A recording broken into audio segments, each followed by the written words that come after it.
Well, I've got 7 o'clock, so we go ahead and start our meeting. Lauren, do we have everyone present here? Yes, we do. Okay, so let's start. Welcome to the joint meeting of the Cotati City Council and the successor agency to the former Cotati Community Redevelopment Agency for a City Council meeting Tuesday, April 13th, 2021. Ms. Burgess, if you kindly give us a roll call. Councilmember Harvey, Here. Councilmember Sparks, Here. Councilmember Ford,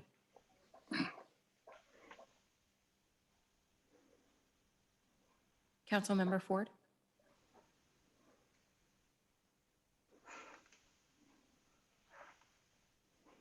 Mayor Moore, I'll come back to him. I just saw him.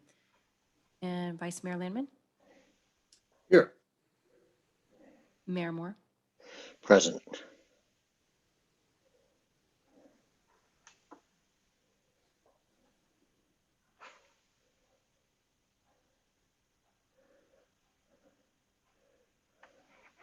I don't know if Councilmember Ford lost his connection.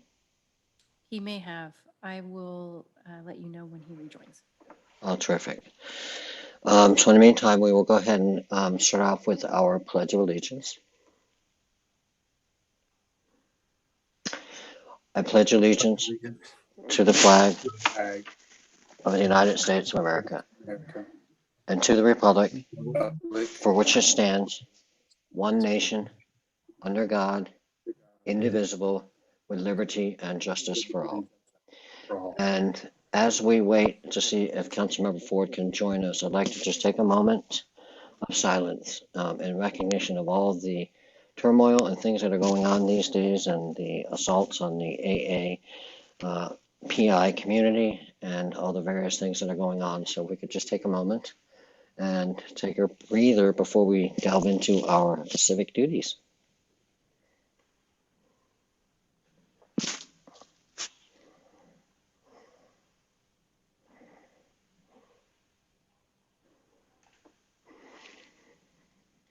Thank you all very much. Anything new on Councilmember Ford yet?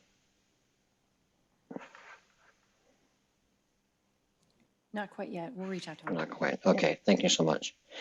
Okay, at this point, I would be looking for the approval of the minutes and notice of waiving of all resolutions and ordinance introduced, waiving a reading of all resolutions and ordinance introduced and or adopted under this agenda for March 23rd, 2021. Move to approve. Councilmember Harvey? This is Vice Mayor Landman. I will second that. Thank you. We have a motion and a second. Ms. Burgess, would you conduct a roll call? Councilmember Sparks, Yes. Councilmember Harvey. Yes. I will take Councilmember Ford as absent and Vice Mayor Landman, Yes. Mayor Moore. Yes. Thank you, Ms. Burgess. And I will go on to the announcements now, and that might buy a little bit of time if there is just technical difficulties. So for those that have not attended the meeting or maybe viewing it for the first time via Zoom, the announcements and meeting orientation for new attendees and viewers. In conformance with the Brown Act and the adopted City Council rules, the meeting agenda includes items labeled as action items where the City Council will consider the item and citizens are afforded the opportunity to provide comments relevant to the item being discussed. The meeting agenda also includes a citizens business item, which is a designated place on the agenda where citizens have the right to say whatever they wish. The City Council may or may not choose to respond to comments as the government code allows. However, if the City Council declines to respond, it should not be perceived as giving credence to or agreeing with any statements that the City Council or its members believe are incorrect, misinformed, or purposefully biased. Measure S supports police services, a variety of recreation programs for all ages, and the maintenance of our streets, parks, and public buildings. See details on the web at cotaticity.org. Yay, Measure S. Citizens interested in receiving City of Cotati community alerts via text or email are encouraged to sign up at nixle.com or by texting your zip code 94931 to 888-777. It's our top priority to provide you with prompt and comprehensive customer service, and we continue to offer all city services. However, in the interest of public health, City Hall is currently closed to walk-in traffic due to the current health officer order. During this time, our services have temporarily transitioned to phone and web-based, as well as appointment by request. Staff continues to be available to answer your questions 7:30 a.m. to 5:30 p.m. Monday through Thursday. Like always, we love to hear from you, so please feel free to contact the city at 707-792-4600 or info@cotaticity.org. If you have a non-emergency issue after normal business hours, you can contact us at 707-792-4611. And of course, if you have an emergency, please contact 911. Continue to look for updates on the city website and social media channels available on Facebook, Instagram, Nixle, and Nextdoor. So with that, we will move on to our proclamations. Mayor Moore, I was able to rejoin after my internet went down. Sorry about that. Thank you, Councilmember Ford. I'm glad you were able to get back on. I'm not going to ask you who your carrier is at this point, but that's okay. Now we'll move on to our proclamations. First is proclamation of the City Council of the City of Cotati recognizing April 2021 as Sexual Assault Awareness Month. And I will go ahead and read this proclamation. Whereas Sexual Assault Awareness Month is intended to draw attention to the fact that sexual violence is widespread and has a profound and lasting impact on every community member of Sonoma County, and whereas Verity, Sonoma County's Rape Crisis, Trauma, and Healing Center, continues their work with survivors in Sonoma County, and whereas national research indicates that 1 in 5 women will be raped at some point in their lifetime, and nearly half of all women will experience some form of sexual violence. And whereas 1 in 17 men will be raped at some point in their lifetime, and 1 in 5 men will experience some form of sexual violence. And whereas young people are at a greater risk of sexual violence, and youth aged 12 to 17 are 2.5 times more likely to be raped, sexually assaulted, or sexually than their adult counterparts. And whereas disabled people, people of color, queer people, homeless people, transgender people, undocumented people, youth in foster care, and people of other marginalized identities are even more likely to be victimized by sexual violence. And whereas over 18,000 members of the military and over 80,000 people who are incarcerated experience sexual violence every year. And whereas with leadership, dedication, and encouragement, there is evidence that we can be successful in preventing sexual violence in the city of Cotati through increased education, awareness, and community involvement. And whereas the city of Cotati strongly supports the efforts of Verity and encourages every resident to actively engage in public and private efforts to end sexual violence, including conversations about what sexual violence is, how to prevent it, how to help survivors of all backgrounds connect with crucial counseling and other support services, and how every segment of our society can work together to better address sexual violence.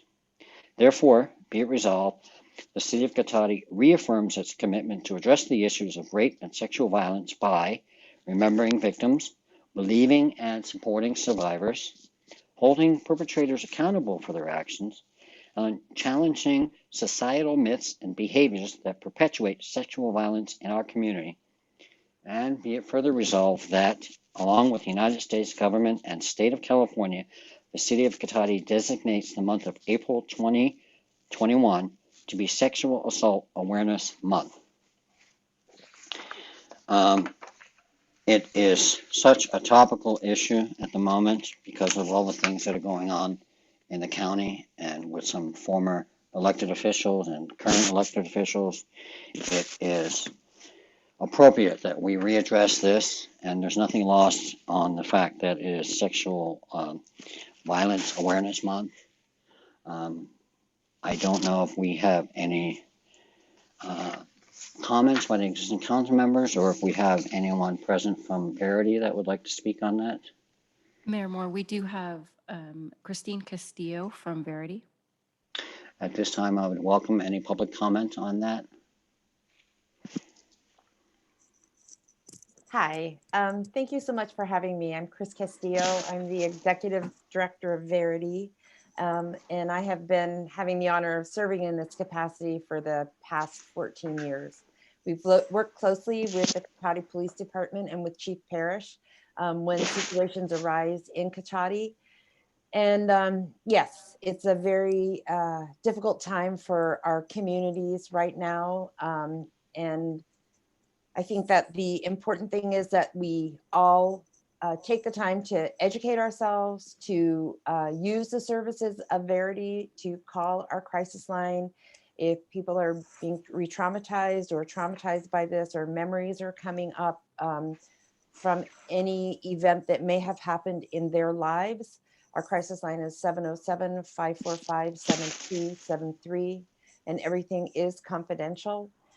So we are here to support our communities. We have been so since 1974. So we're a longstanding organization. We are the sole Rape Crisis Trauma and Healing Center.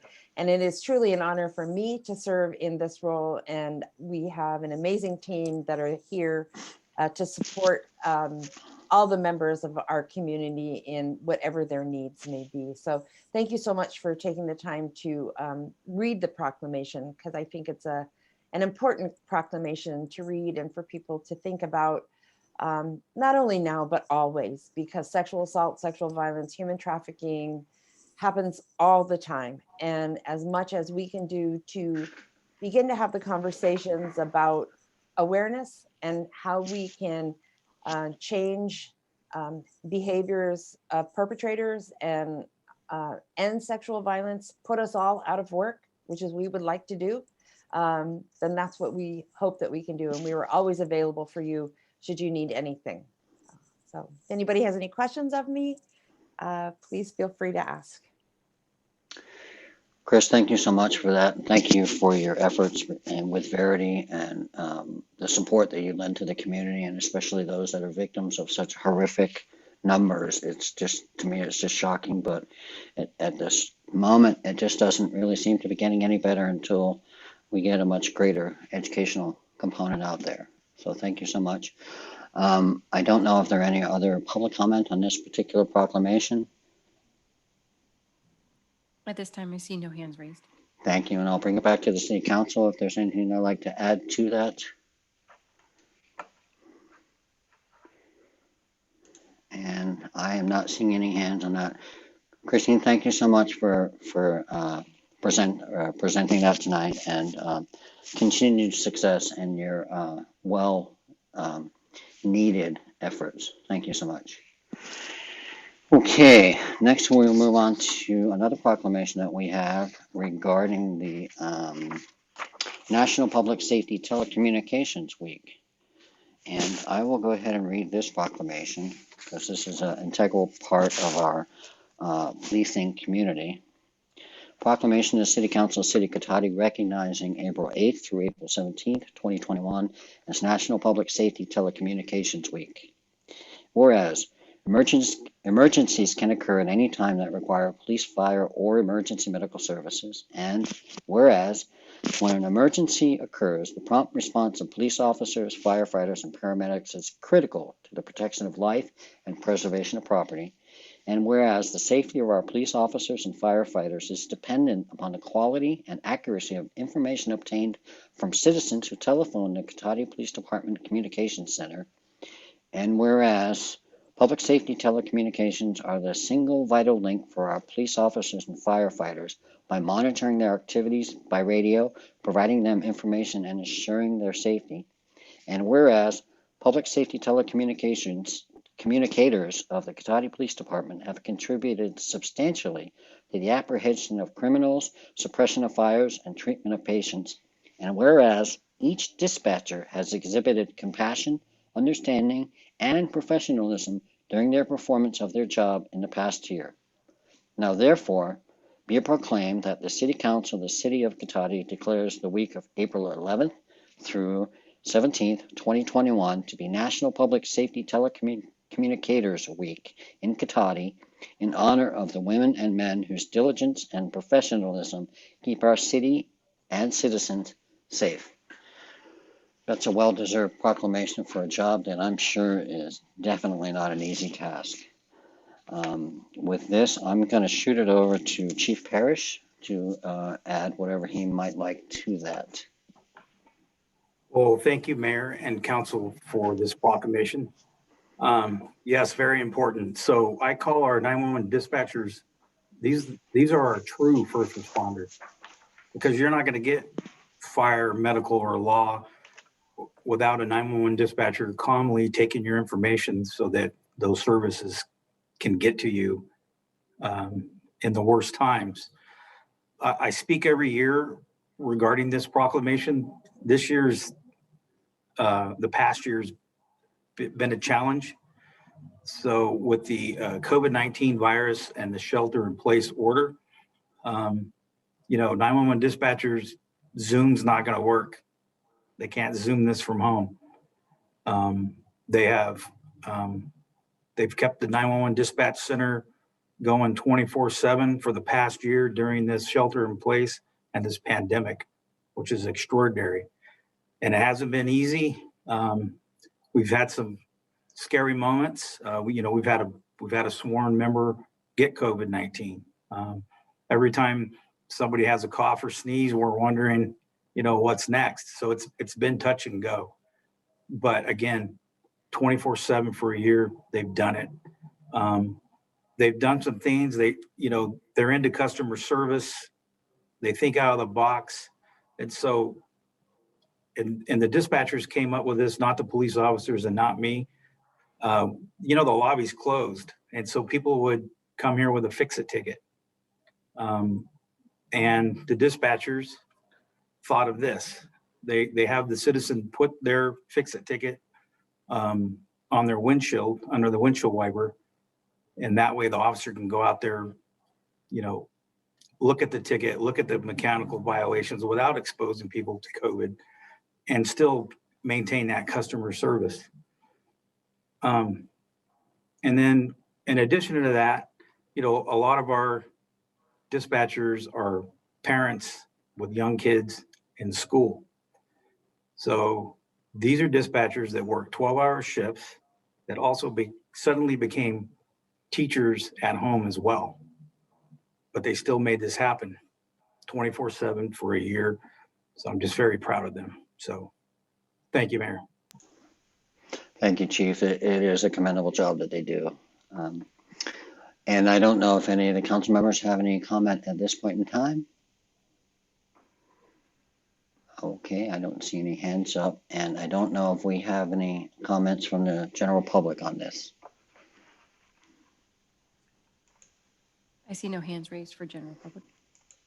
Thank you so much. Thank you, Chief, and commendable job by all the dispatchers. Don't make it look too difficult if you're in the middle of recruiting. So thank you so much. Okay, so now I'll bring it back to the City Council and City Manager. Do we have any changes to our agenda?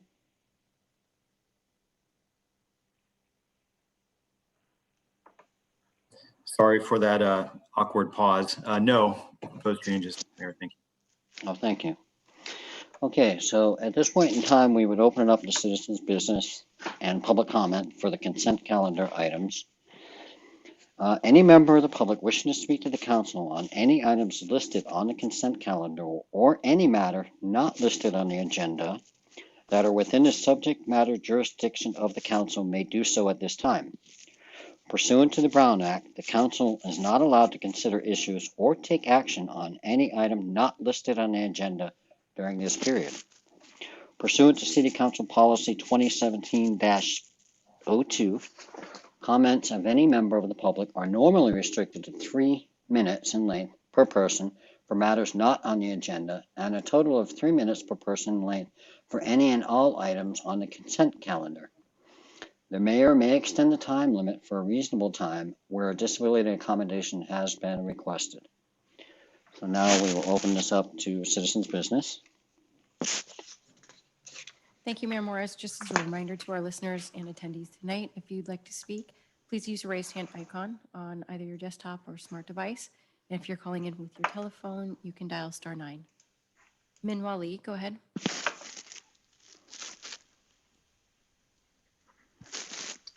Hello. English is my second language, so bear with me. I just want to thank those who's been here supportive of me. On March 5th, I was working DoorDash, delivering meals, and I was approached by a man who began mocking and belittling me using Asian language, threatening me to leave this country and to go back to where I came from. This was happening. People were seeing this happen, and nobody helped up or stood up. In that moment, I just told the man to keep walking, and I had to proceed with my delivery. And I'm still doing deliveries on this day, and I'm going to Spring Thai near Oliver's to pick up another order. And I see the man again. By this time, I was so angry and I was so frustrated. So I began recording on my phone, and I was confronting him on his racism. And this time I was being yelled at to leave this country. I was being called a chink and a Jap. I was being hit with a cane, and I was being threatened of a potential mass shooting targeting my Asian people. I keep a lot of things to myself. I'm not out there to get attention, or I don't like being in the spotlight.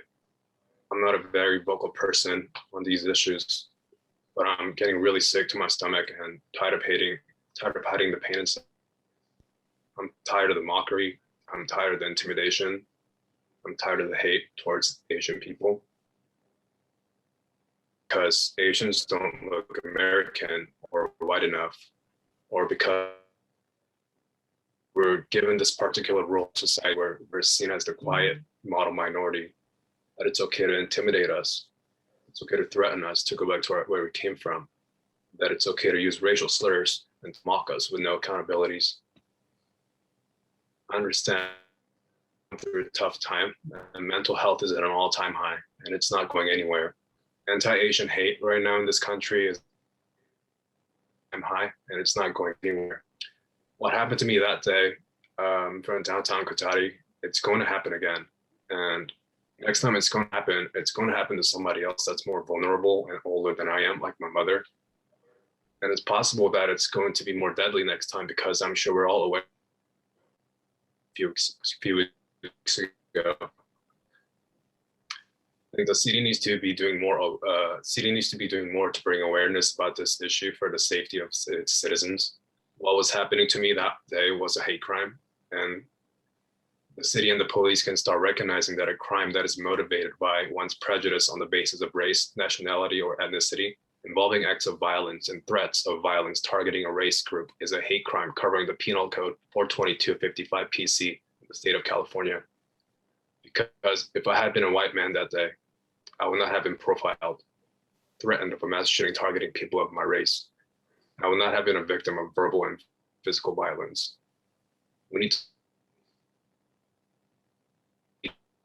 for each other when we see citizens that are people of color being harassed and threatened. I really wish somebody that day stood up for me in front of the restaurant. And I wish the city could do more to protect the Asian citizens that are experiencing this new dynamic of verbal and physical violence. And I just wish you can start taking action to put an end to it in this community. Thank you. Thank you, Mr. Lee. I'm so sorry that you had to experience that. Ms. Burgess, do we have other citizens' business? Shaheen Pamatmat, go ahead. Hi, my name is Shaheen Pamatmat. First, Lee, I just want to let you know I stand with you. And as someone of Iranian background, I'm so sorry to hear that you have been targeted, and let you know that you can reach out to me or we can talk, and I'm more than happy to talk to you more about kinds of things that happen here in our community that kind of go unnoticed.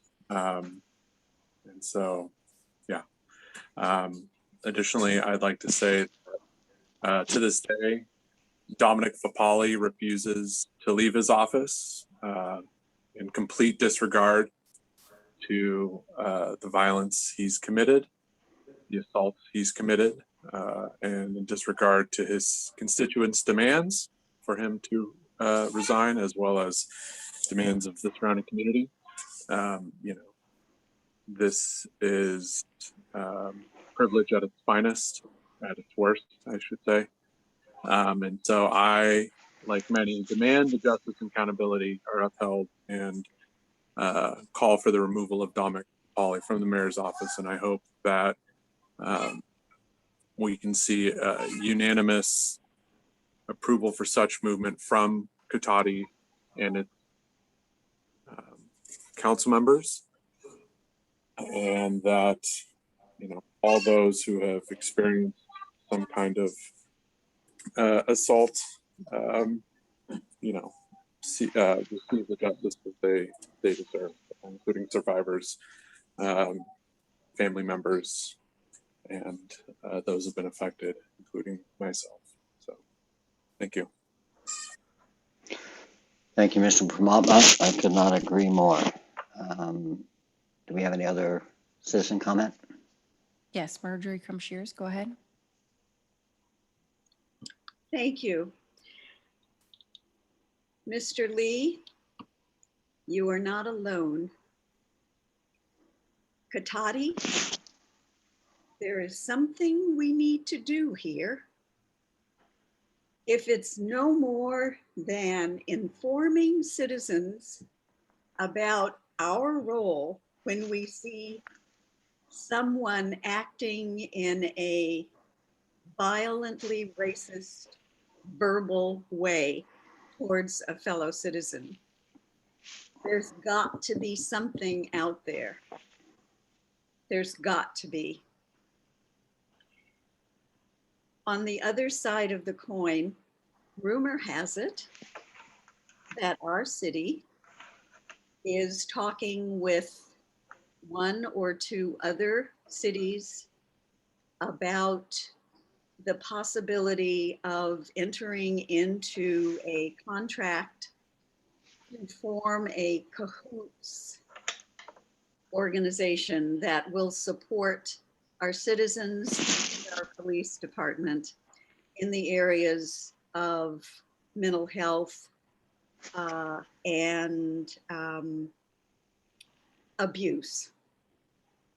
I applaud that effort and strongly encourage our city to continue and to do everything it can to make this come to reality. The MST program that we have, the mobile support team, is very limited in its scope, and we desperately need more. Now, perhaps more than ever, with the number of young people and adults living through this pandemic, the mental health needs have increased immeasurably. Cotati can be at the forefront of supporting its citizens without always having the police come and intervene. Cahoots would be a wonderful way to do it. Thank you. Thank you, Ms. Crumshears. Michael Titone.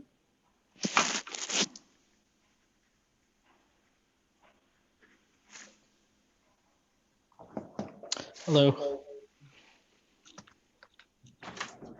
So I'm here to stand with Minhwa Lee. Minhwa was confronted by a man who used racial slurs to degrade him on the street and who ended up attacking him while using those slurs, and who also threatened to shoot Asians. And I can't emphasize enough that last month, Asian women were murdered in Georgia, just 1 month ago, murdered by a mass shooter. And I'm asking myself right now, are we gonna let that happen here in Sonoma County? Are we gonna let that happen in Cotati? We need to take measures to make sure that people from the AAPI community are safe here. That means whether that's bringing awareness from the city's point of view or taking this seriously as a hate crime. I want to emphasize that based on what I see in the video, this incident is racist at core. I've seen people argue that the man in the video had mental health issues, and some claim from their own experiences being attacked or verbally attacked by this man that he just hates everybody. And since he hates everybody, he's probably not racist. But the language that he used was very, very specific to Asians. He was attacking Minhwa for being Asian. And the assault that happened, when he attacked him with his cane, that can't be disassociated from what was said, from the words that were used. I think this is a time we need to listen to our AAPI community, and we need to take their demands very, very, very seriously. We need to listen to people when they say that racism is real in Sonoma County. Sonoma County is as racist as any other part of the world, if not more racist. And we need to start acknowledging that here. We need to start acknowledging that racism against AAPI community occurs here. And we need to take it seriously and take concrete steps to prevent it. I yield the rest of my time. Thank you, Mr. Titone. Will Prouty, go ahead.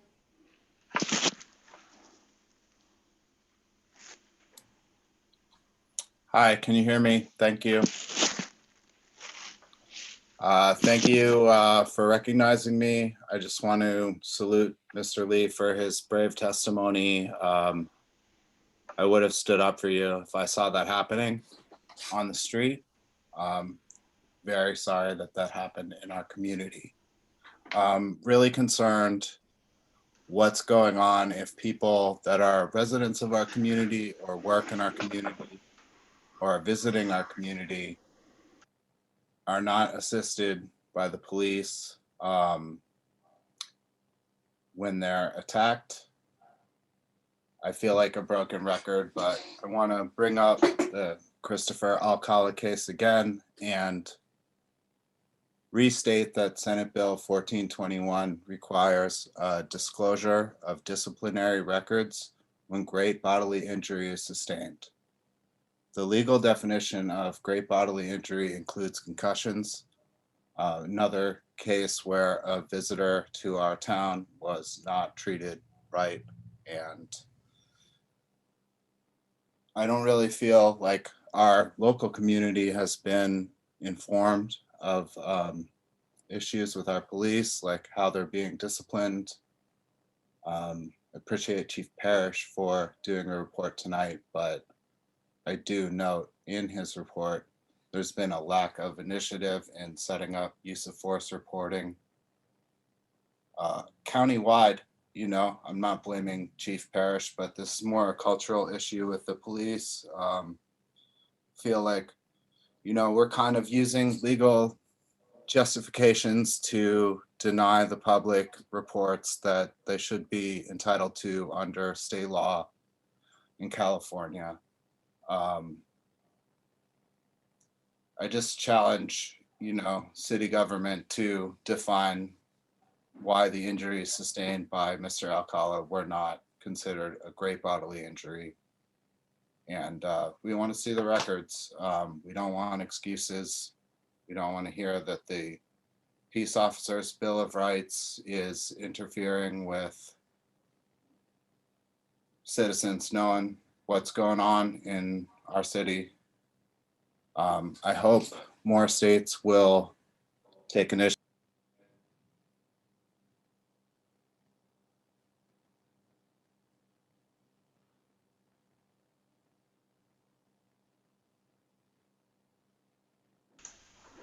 It looks like Mr. Proudy inadvertently muted himself. Mr. Proudy, did you conclude? I conclude. Thank you for your time. Thank you, Mr. Proudy. Devika Sood?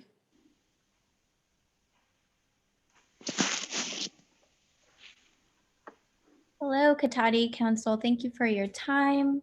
I am here supporting Mr. Lee, fellow API member.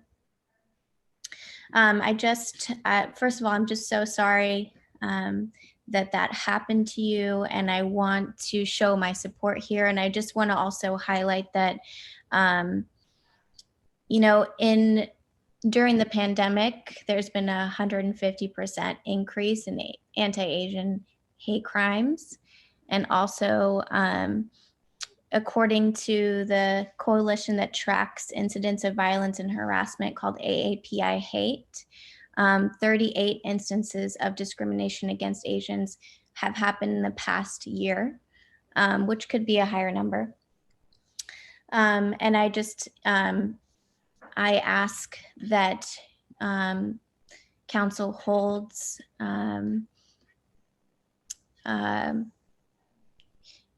accountability, and that specific actions are taken to prevent harassment from happening again. It seems targeted in that it happened in multiple locations that were Asian markets and Asian restaurants. Thank you for your time. Thank you for your comments. Nancy T, go ahead.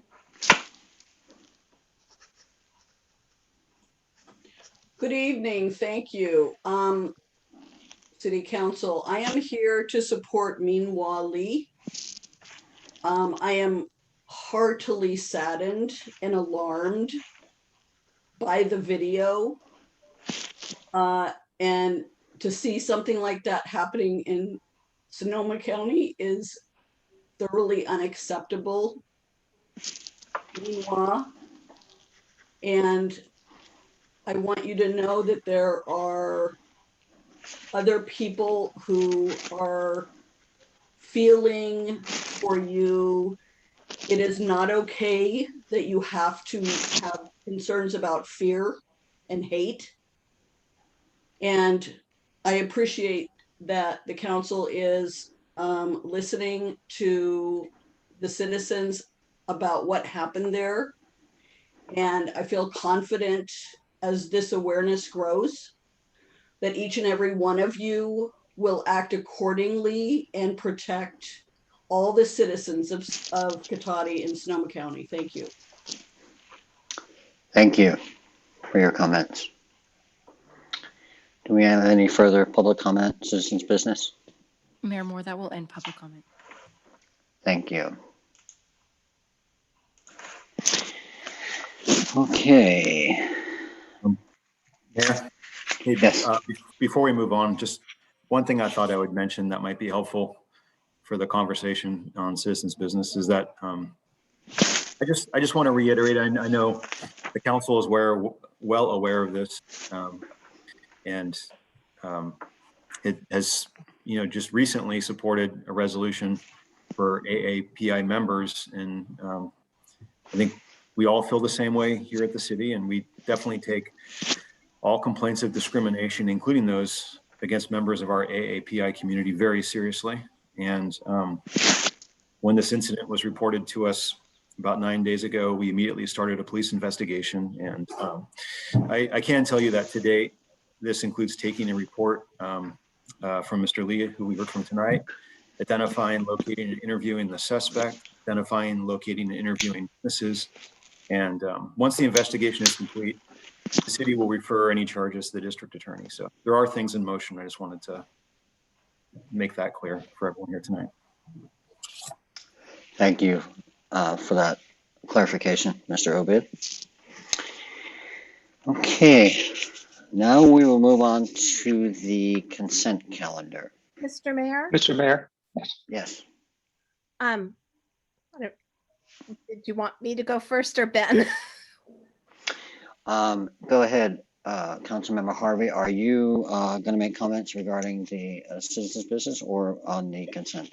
On the citizens' business, it's my understanding that the mayors and council members, the mayors signed a letter about Mr. Faboli, and I'm sure that our audience is not aware of that. So it might be helpful for you to speak to that since you were part of that message and that group.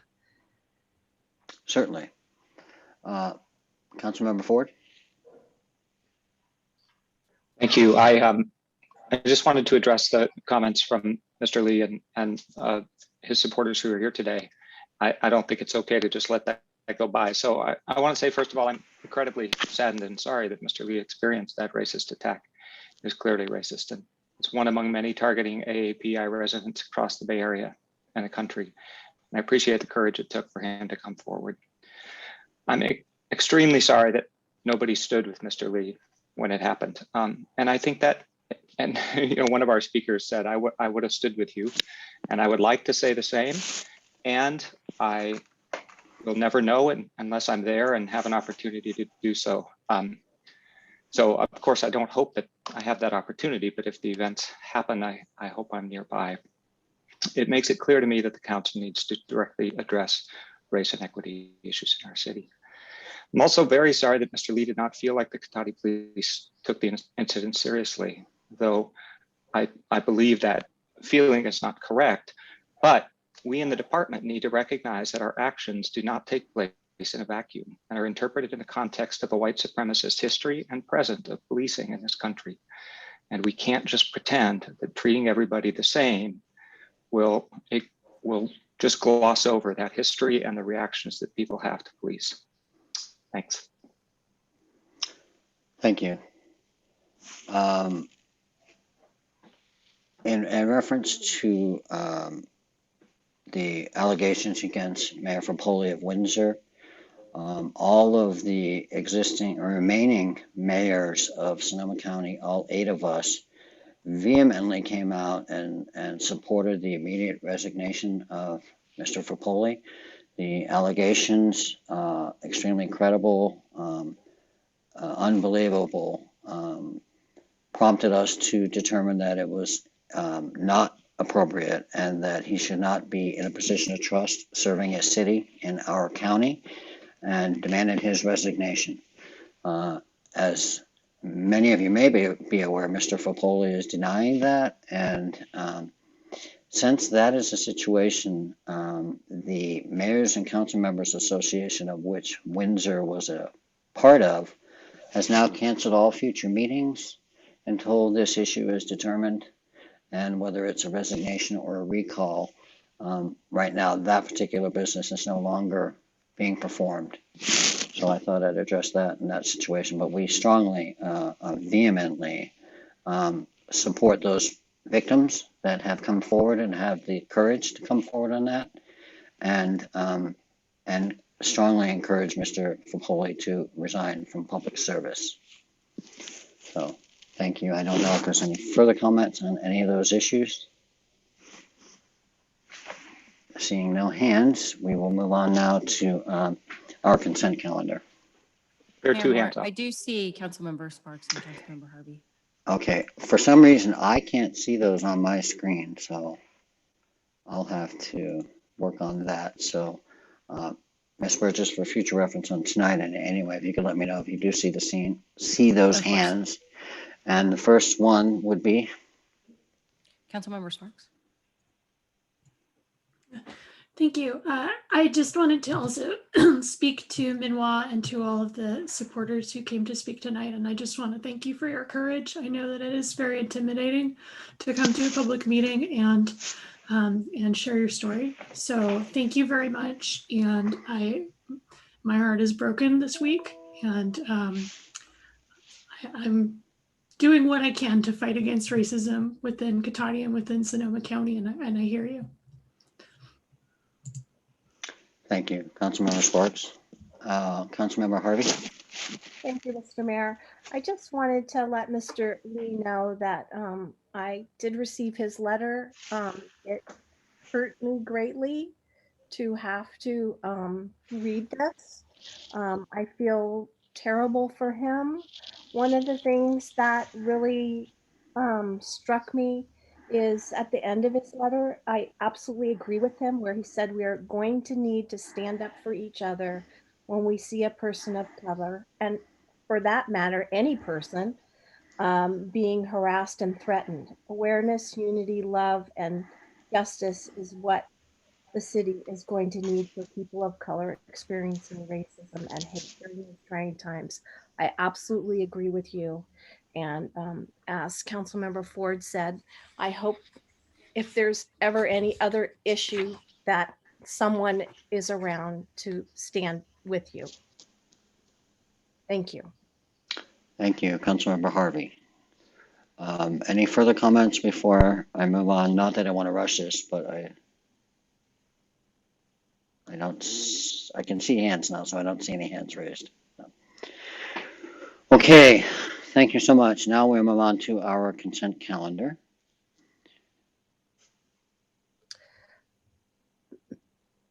Anyone wishing to pull this item, or I would be looking for a motion for approval? I would be happy to make a motion to approve the consent calendar. This is Councilman Second that Hart. motion. I'll second that motion, Councilmember Ford. Thank you. We have a motion and a second. Ms. Burgess, would you kindly do a roll call?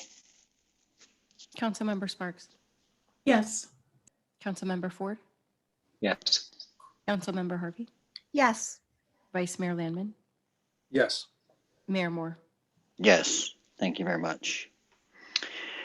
Okay, that looks like that passed 5-0. Now we move on to direction on future agenda items. Do we have any items that any of the council members would like to address in the future? Okay, not seeing any hands on that. We can move on to our regular agenda item.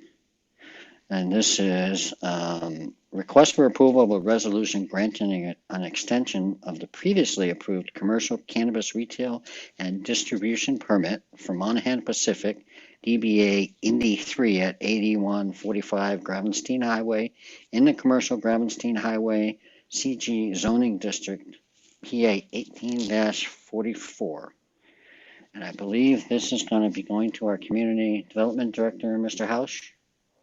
Thank you, Mayor Moore. I'll just wait for my presentation to come up.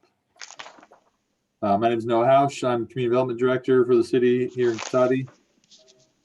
And as identified, this is a request for a renewal of a previously approved commercial cannabis retail permit.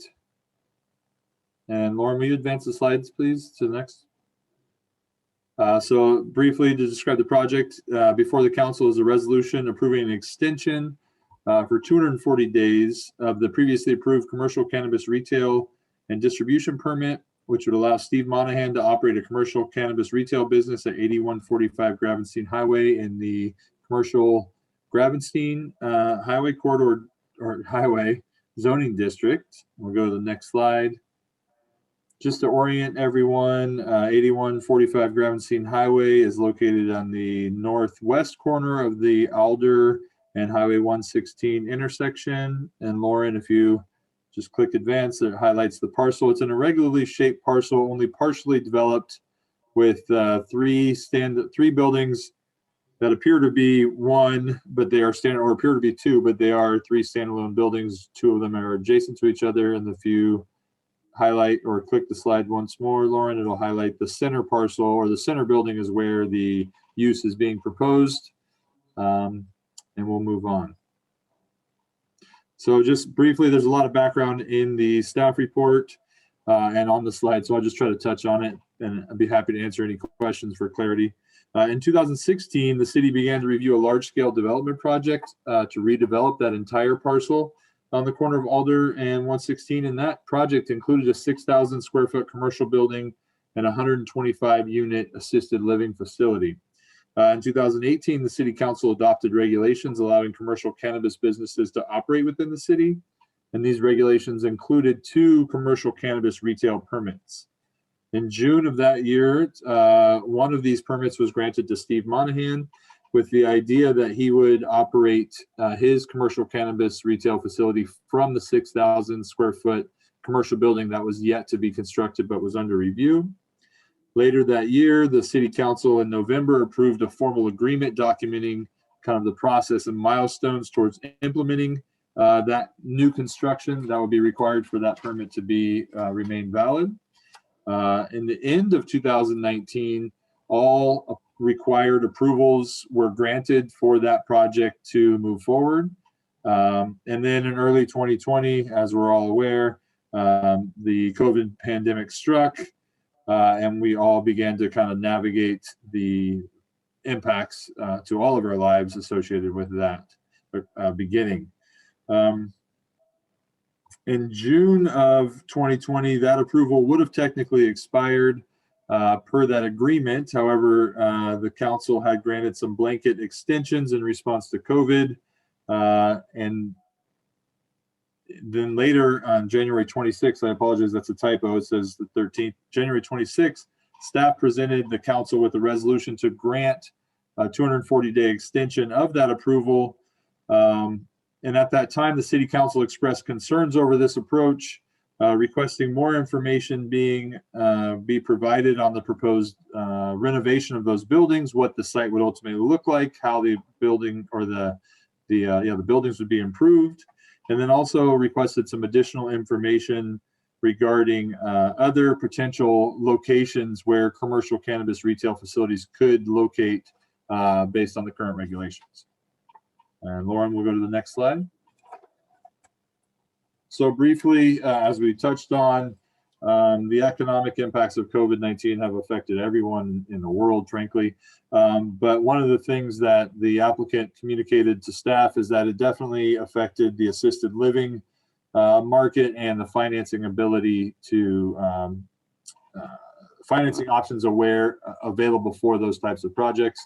However, he indicated he was very much committed to pursuing the permit implementation on his site, submitted building permits requesting to begin repair of those structures, and then formally requested the city council or the city extend his permit. As identified, the resolution that's before the council took the former agreement that was entered into, turned those milestones into conditions of approval, and does include the 240-day extension, which was the maximum allowable in the formerly approved agreement. One of the other conditions on that resolution before the council requires full compliance with all requirements that come out of the design review process, which the city is currently underway. We've reviewed 2 versions of the plans, issued a second comment letter asking for further revisions and improvements, modifications to be made before we find the project is consistent and ready for recommendation to the Planning Commission. We just had a meeting with the applicant last week, and they are finalizing their response to that letter. One of the other comments that came out of the previous January review from the City Council was some concern over one of the elements of the resolution, which allowed the city manager to grant an additional extension. I just wanted to highlight that because it was previously expressed as a concern. That allowance is still in this resolution because that's a standard condition that we apply to these commercial cannabis approvals once the city council finds that they are appropriate and supports them. However, if the council chooses to not go with that current language, given the various intricacies of this individual project, staff is fully supportive of that, but just wanted to highlight that that would need to be a requested modification to the resolution that's before the council this evening.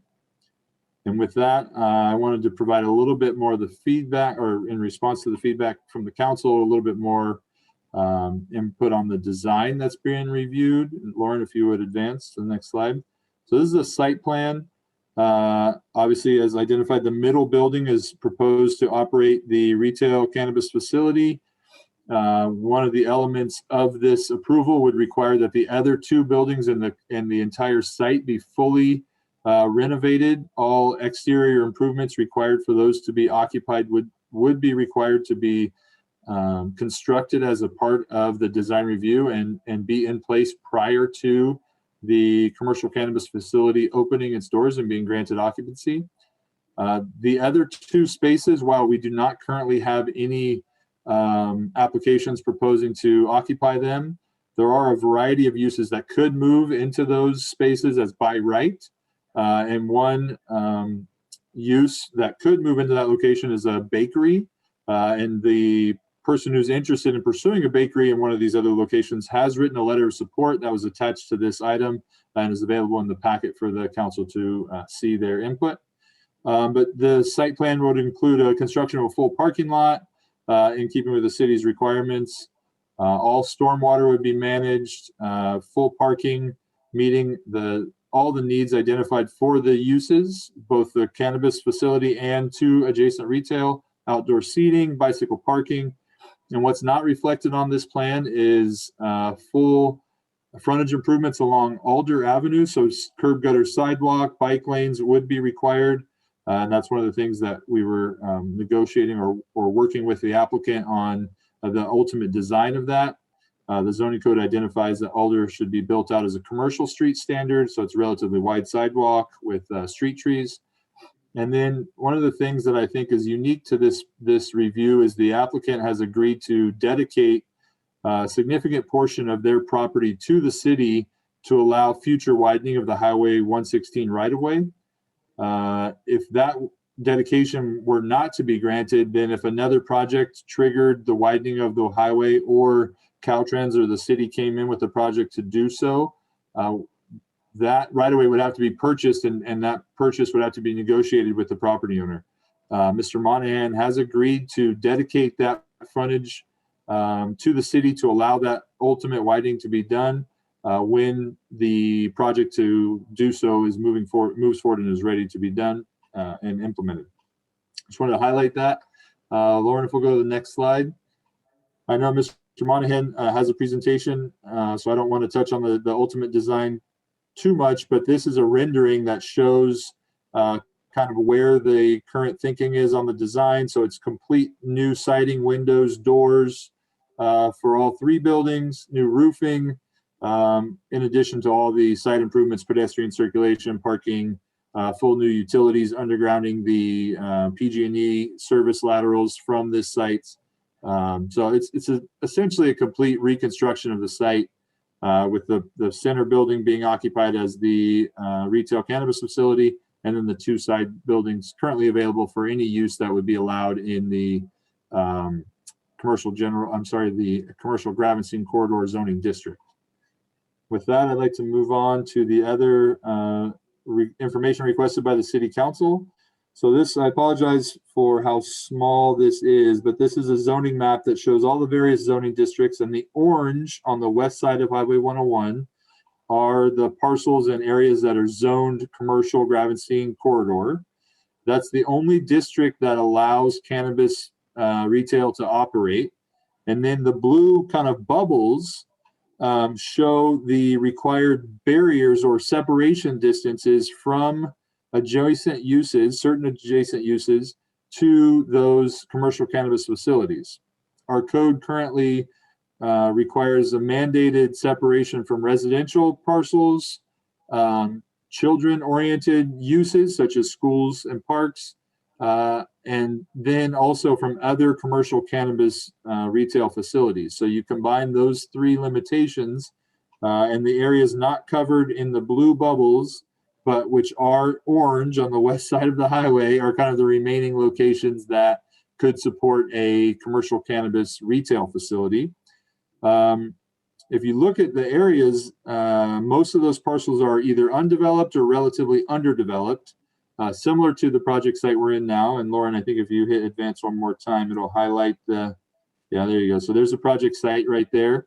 And so just to kind of point out that while obviously it's not a perfect situation to have an undeveloped parcel be granted such an approval, and that's one of the reasons we're here, is kind of the issues that go around with that and the uncertainty regarding development. It's not a unique circumstance should we look to alternative locations. So given all of those things and the applicant's experience with commercial cannabis facilities, we'll go to the next slide, which is the recommendation by the Community Development Department that the council adopt a resolution approving the 240-day extension of the previously approved permit to allow Mr. Monahan to operate a retail cannabis facility at 8145 Gravenstein Highway in the CG zoning district. And I'm happy to answer any questions. Mr. Monahan has a presentation prepared, and I believe he has a third party that he works with to operate his dispensary, or proposing to operate his dispensary, and a representative from that third party is also available. Thank you, Mr. Hausch. Before we move on to the other presentation by the party for Mr. Monahan, I'm going to bring back to the council and see if they have any questions for Mr. Hausch. Councilmember Harvey. Yes, thank you. I have a question around, you said with the bubbles on that map, it can't be near any residential limitation. My question is, isn't there also a project in the works that's right across the street that is residential? So does that mean that that project can't move forward if this moves forward? So to your point, there is, and I actually, as I was looking at this graphic doesn't identify the Cotati Commons residential development, which is residential, but is outside of the distance required. But I will update this graphic. But the situation is, if that parcel was developed, it's a mixed-use project called the Cotati Villages, which has 3 commercial buildings fronting on 116 and 43 single-family homes backing up to the Cotati Commons homes. If that project was there currently, then this project could not be approved. However, the council is free to act on this extension, and then if the project develops next door, that project is allowed to move forward. The limitation is for a new use to operate next to existing uses. So the fact that it's not built now, that restriction doesn't apply. If it was built now, it would. That's correct. Okay. My second question is my understanding is that the driveway that was there on 116 is being removed? That is also correct as a component of reconstructing the site. Okay. And then my third question is, this has been going on since 2016, and we keep kicking the can down the road and approving it and changing this. We've had 90 days since the council last saw this. My question is, how much progress, if any, has been achieved in the last 90 days? So since we last spoke, city staff has reviewed the submittal from Mr. Monahan regarding the design review, provided comments on that, had 2 meetings, a minimum of 2 meetings with him on how to satisfy the city's conditions. In addition, Mr. Monahan, because those buildings are existing, has continued to pursue several requirements from the building department in order for building permits to be issued. And he has actually continued to pursue those, directed his engineer to work with the department to satisfy those criteria. And we actually have a final updated building permit to allow him to do all structural improvements necessary for these buildings, ready to issue. I think Mr. Monahan's planning on picking it up this week, but I'll let him speak to that. But sorry, that was a long answer to your question, and I would just say he has demonstrated significant compliance from the staff's perspective, being due diligent, staying in contact with us, and has expressed real excitement to be able to operate this business in Cotati and really get this property improved, because I think he has similar opinions about the timeline that some of the city staff and council members may have, and frustration regarding what it's taken to get to this point. Yeah, it just was sort of vague when it said substantial, and there was some bullet items in the resolution. But given that we just had a 90-day hunk, I really wanted to feel more comfortable that progress was being made, that we weren't just, having folks sitting around waiting for this approval that we were actually moving forward. So thank you for that. That's all my questions right now. Thank you. Thank you, Councilmember Harvey. Vice Mayor Lemon. Thank you, Mr. Mayor. Yeah, in the spirit of full disclosure, I'll mention that the applicant did reach out, I believe, to all the council members and asked us if we would be willing to sit and listen to or rather watch a video presentation of their plans, since we had expressed concerns about not seeing enough about the plan, and I did agree to do that. So I wanted to raise a couple of questions that I did have a chance to bring forward with the applicant and see where we're on them. So Mr. Hausch, I got 4 for you here, and I will just do them one at a time to make it easy for you if I can. This is a general landscaping question. So generally in landscaping, people will follow their planting guide. Usually they will use the smallest, most cost-effective plants, which is a reasonable thing to do.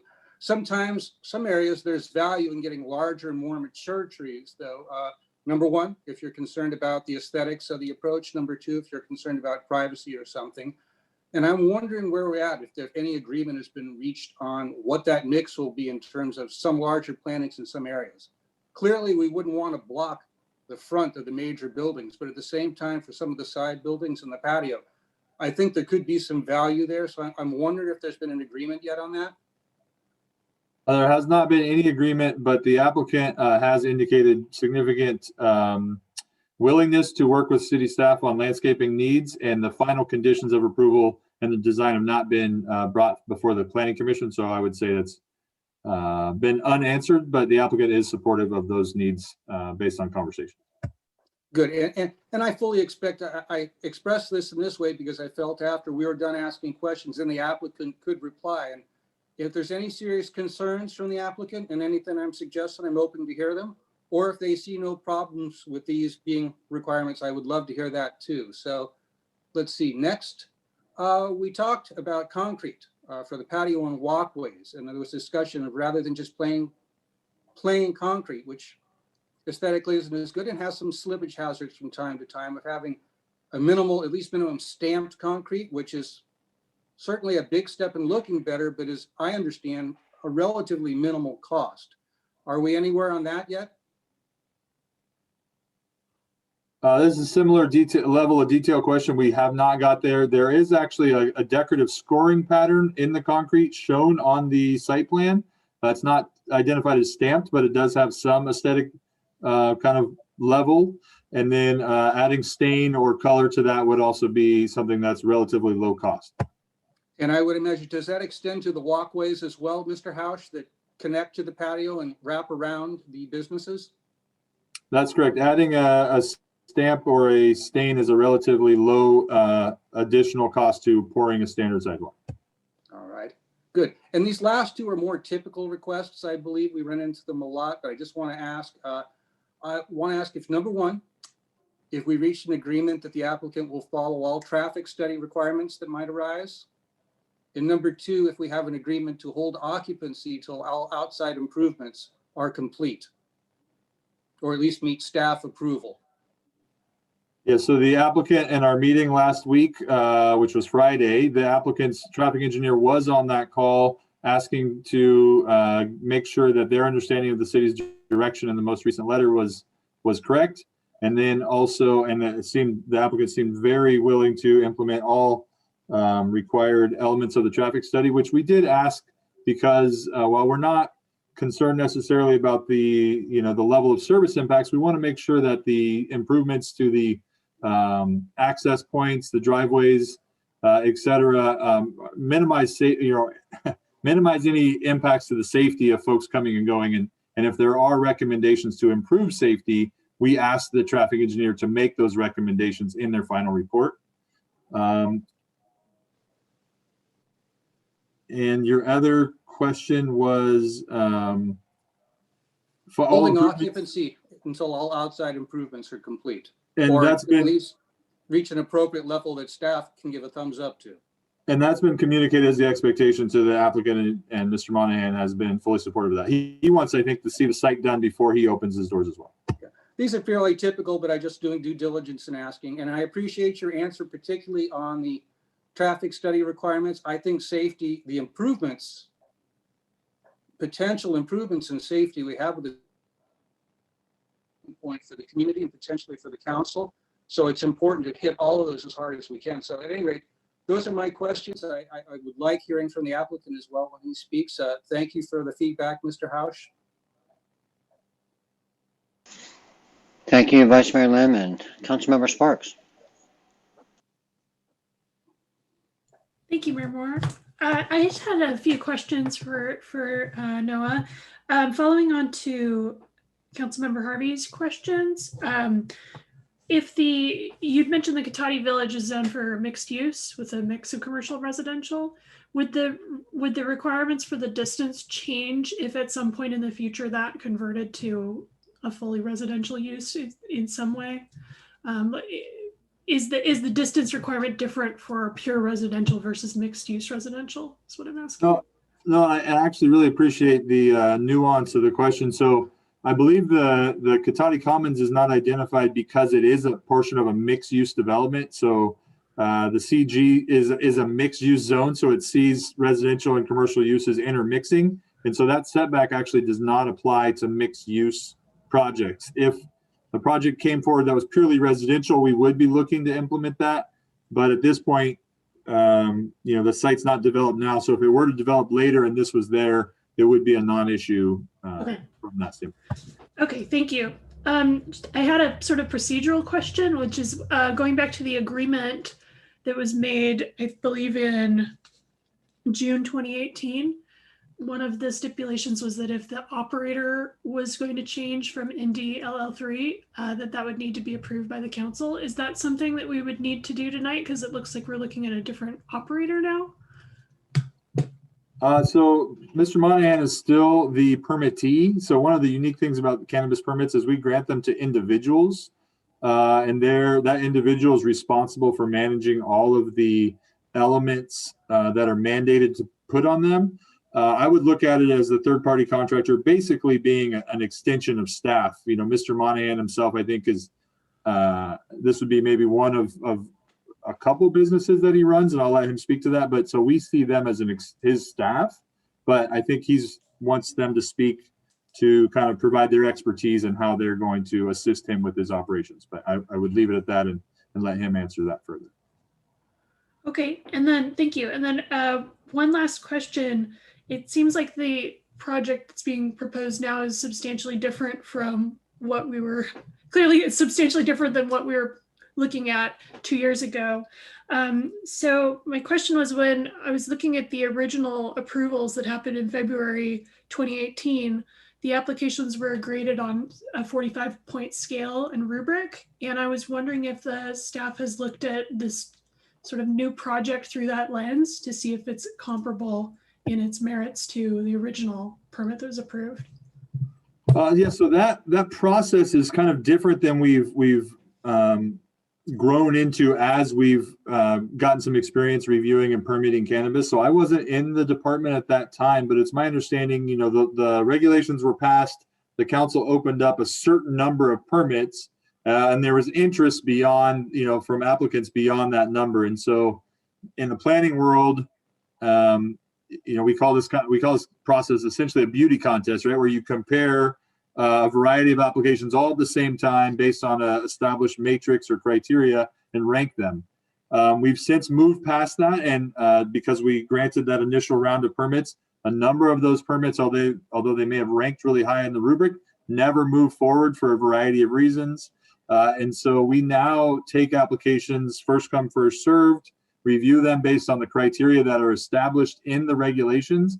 And if they check and satisfy those criteria and are a reputable operator, then we move them forward with a recommendation for approval, pending support from the police department, the fire department, all those other outside review authorities. But we're not reviewing them against each other anymore. So rather than use a rubric to rate them against each other, we now review them based on the established regulations and guidelines that the city has for these uses.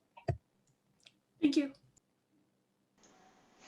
Thank you, Councilmember Sparks. Any other further questions from the council?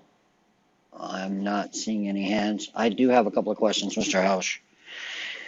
If you look, and I don't know if you might have the slide, but the slide on page packet 69, which shows a front view, like a street view of the proposed. Correct. That's a little, like a little parapet wall. Is that what they call that? Down below? So that site is actually elevated a little bit, and that would inhibit cars from actually going beyond that. Yeah, so we've been, this is one of our major topics of discussion in our Friday meeting. What's the appropriate way? I think that's meant to almost represent a guardrail. Mr. Monahan has talked about doing like a decorative fence in that location, landscaped berm to further kind of delineate what's going to be right of way from private property and really clearly close off that 116 access. We asked his traffic consultant to provide input as to how that would best be met. But there is a goal to clearly delineate public and private with some decorative fencing feature and landscaping. Thank you. My next question is, on packet page 61, the last sentence indicates traffic impacts are less extensive than previously approved. The older intersection will still operate at a level of service D. Is that the best we can do on that? So you'll probably recall from our VMT conversation. So level of service is no longer a CEQA issue. Now we use vehicle miles traveled to manage a project's environmental impacts. However, as you can imagine, Public Works and city staff are very concerned about level of service and intersection functionality. And that's where we kind of, for lack of a better term, negotiated with Mr. Monahan on asking his traffic engineer to provide some specific inputs as to how we could ensure that the operation from this site provides the best safety for people coming and going in the area. Thank you. And then my final question on that talks about the city tax revenue regarding a dispensary in that location. The conservative estimate that it would generate to the city is $225,000 range per year. In order to generate that kind of range, what are we talking about in gross sales? So I do want to, and Mr. Monahan asked me to be sure to clearly explain that. That was the analysis that was done when he was originally approved for this use. There's been a lot of changes in cannabis in Sonoma County since that was approved. And so I would ask he and his support staff to speak to that issue because I think they'll be able to speak to it more than I will. Okay, thank you. At this point, I will go ahead and allow the presentation of Mr. Monahan, and then if we have further questions, we can address that and open it up for public comment after that point. So thank you, Mr. Hausch.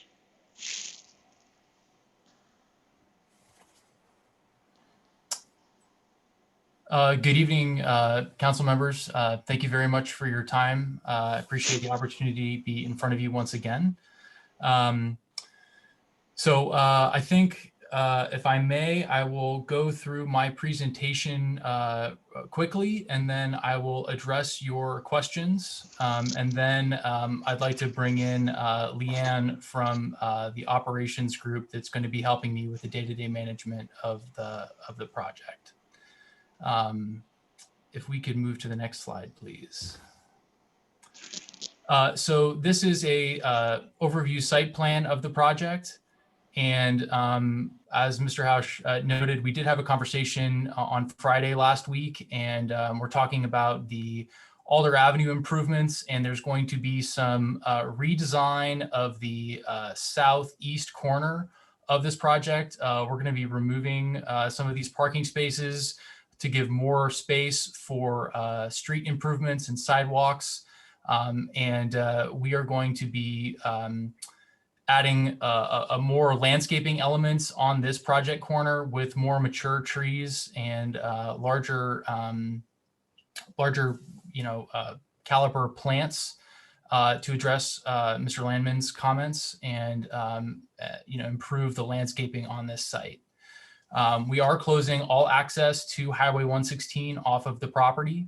and all traffic will be directed onto the northeast corner. You can see an entrance location up there. From a traffic standpoint, we will be putting signage up that will encourage people leaving the site if they're going to be going eastbound to take a left onto Alder Avenue, go north on Alder over to Hellman, and then around to Redwood, encouraging that and noting that signage saying that that's the safer way to get back to Highway 101. People headed westbound on Highway 116 would be able to make a right-hand turn, which is a safer turn that does not require them to cross traffic. We're compliant with all of the parking standards as noted in the general plan and in the city code. On the backside, kind of north of the center building, we will be having a secure sally port area that will provide safety for any loading or unloading of product per the police regulations for the city of Cotati. And generally, we just think that this is going to be a much improved site plan for this parcel. Next slide, please. This is a 2D elevation of the front of the buildings. The cannabis dispensary is intended to be in the center building with the gray exterior. And then the two buildings on the left and right will be designed to be similar to each other and mirror each other. We're going to be enhancing the front of the building with an added parapet where you see the signage noted. And we've designed a cornice element that will go on the top of that to add some extra visual aesthetics to the project. We're going to be having trellises installed along the front. It's not as clear in this picture, but I think the next picture will show. We're going to be offering a seating area on the eastern side of the project and a seating area between the leftmost building and the center building. And just a little bit of architect speak here. 8145 Gravenstein is an adaptive reuse development of an agrarian building historic to Sonoma County rural culture. Townsend Capital Partners has chosen to keep the building and renovate rather than build new to embrace the cultural context and spatial relationship to the land and building of West County, Sonoma. All three structures are envisioned as a cross between a country winery look and a roadside agricultural market, both of which are present between Cotati and Western Sonoma on Gravenstein Highway. Next slide, please. This is a more of a 3D perspective here. Same building elevations, just a little bit different angle. So you can see on the right-hand side of the image, we have a seating area. We're going to be providing a lot of bike parking. And like Mr. Hausch said, new windows, new doors, new siding, new roof elements. We'll be adding some metal awnings on the center building, the gray building, which will add some architectural detail. Not rendered here, but they are included will be bollards in front of these roll-up doors, which will add some security enhancements to the project. These two larger doors are designed to look like roll-up doors, but will be inoperable and won't actually roll up. And they will have opaque glass per the city's requirement. And then we will also be installing a security mesh behind these doors that can roll down at night to further enhance security. Next slide, please. Here's just a little bit more detail on the two buildings to either side. Again, the upper image is the seating area outside.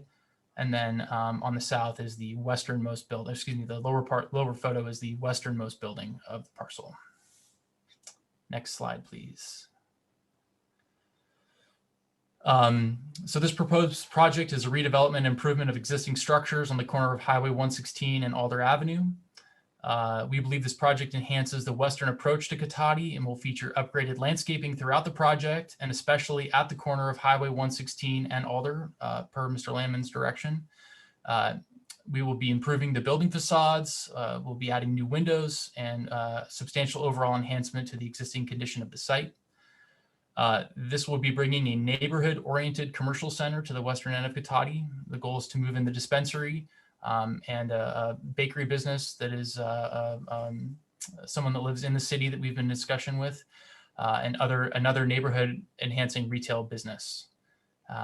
This project is consistent with the general plan vision for Western Cotati and is consistent with the CG zoning district standards. This project will feature safety improvements by closing site access to Highway 116 in accordance with the general plan. And we will be including additional signage at the exit of the property to encourage people to move towards Highway 101, north along Alder and then along Hellman. This project will offer property frontage dedications to the city of Cotati for the future widening of Highway 116. We will also be improving Alder Avenue on our side of the street, and we'll be adding a parking, bike lane, and the commercial sidewalk standards per the code, with street trees and a 12-foot wide sidewalk.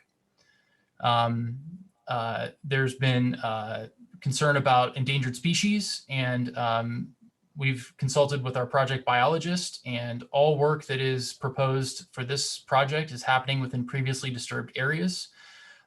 And during the site work construction phase of the project, we will have biological monitors on site whenever work is happening to make sure that there's no tiger salamander or any critters that crawl under a piece of equipment or harmed during our construction. We've been working with our traffic consultant, and this project is less intensive than the previously approved senior housing project. We're in the midst of commissioning an updated traffic study with new traffic counts and new final recommendations for any safety that comes out of that report will be implemented as a condition of approval with this project. Next slide, please. So going through the general plan, section 6, economic vitality. So we believe this project will contribute to the economic vitality of the city of Cotati as specified in the 2015 general plan. Goal EV1, establish and maintain a healthy local economy that includes a diversity of commercial and industrial enterprises which provide goods, services, and employment opportunities to residents consistent with Cotati's small town image. This project will contribute to the economic vitality through the increase of the economic tax base of the city, create opportunity for local businesses to establish themselves in the city, and create new job opportunities in the city of Cotati. Furthermore, we believe this project will enhance Western Cotati and create a new commercial zone for the western approach to the city. And then this city tax revenue, based on a conservative estimate, we believe that the estimated sales tax that the cannabis dispensary will generate for the city to be in the $225,000 range once the business is fully stabilized. And to answer your question, Mr. Mayor, we're anticipating $5 to $6 million of top line revenue, and the $225,000 comes from the 1% sales tax and the 3% cannabis tax in the city. Next slide, please. Under general plan section 7, land use, the project exists in the CG commercial corridor. The general plan calls for general commercial land use designation provides for the basic business and service needs of the local community, including shopping centers, neighborhood-oriented retail, and highway-oriented commercial uses. This project fits within those general plan classifications, offering commercial space that can be used for neighborhood-oriented retail. General plan policy 3.6. Under section 7, support the continued development and intensification of employment centers throughout all non-residential areas of the city. This cannabis dispensary is intended to go into this location, will add jobs and comply with this directive. And the additional commercial locations on either side of the dispensary will provide opportunities for new businesses to establish themselves within the city. The economic development strategy and implementation plan that was approved around this time last year provides a new avenue for businesses to establish themselves in the city using a streamlined permitting process. And this project site provides additional inventory for the city to have those new businesses start themselves. This project will comply with land use policy 3.8 by providing future dedications for the implementation of pedestrian and bicycle paths on the frontage of the property, as well as installing pedestrian and bicycle paths on the Alder Avenue frontage. And we will be providing orchard style parking in the parking lot, an extensive improvement of the property frontage along Highway 116. Next slide, please. Okay, so if we could just go back, I'm sorry. That's the end of my portion of the presentation. I'll be inviting Leanne Baker to step in next and provide the operator's background. Would like to bring in the operations group of Jane Dispensary. They have several other locations in Sonoma County, and they bring a real expertise in the management of these businesses on a day-to-day basis that I don't have. And they have a great operations team, a really great group of people working for them. And I think that they'll really enhance the opportunity in this location for this dispensary. But to answer some of the questions that came up from Mr. Landman, landscaping, yes, we will be providing more mature landscaping, especially on the project corner, which will be the most visible. And in regards to stamped concrete, yes, we can definitely do stamped concrete and make a more enhanced look for the walking surfaces around the property. We will be using Sonoma Clean Power, their Evergreen program, purchasing energy through them for all of the dispensary's needs. And then in regards to the traffic study, we have commissioned a fully refreshed and renewed traffic study, and any conditions or any recommendations that come out of that traffic study will be implemented as a part of this project. And then I've mentioned the signage encouraging people to travel to the north, but we will be including signage at the exit for that safety. I think that was all the questions. Is there any questions that I have not addressed that the council would like me to address?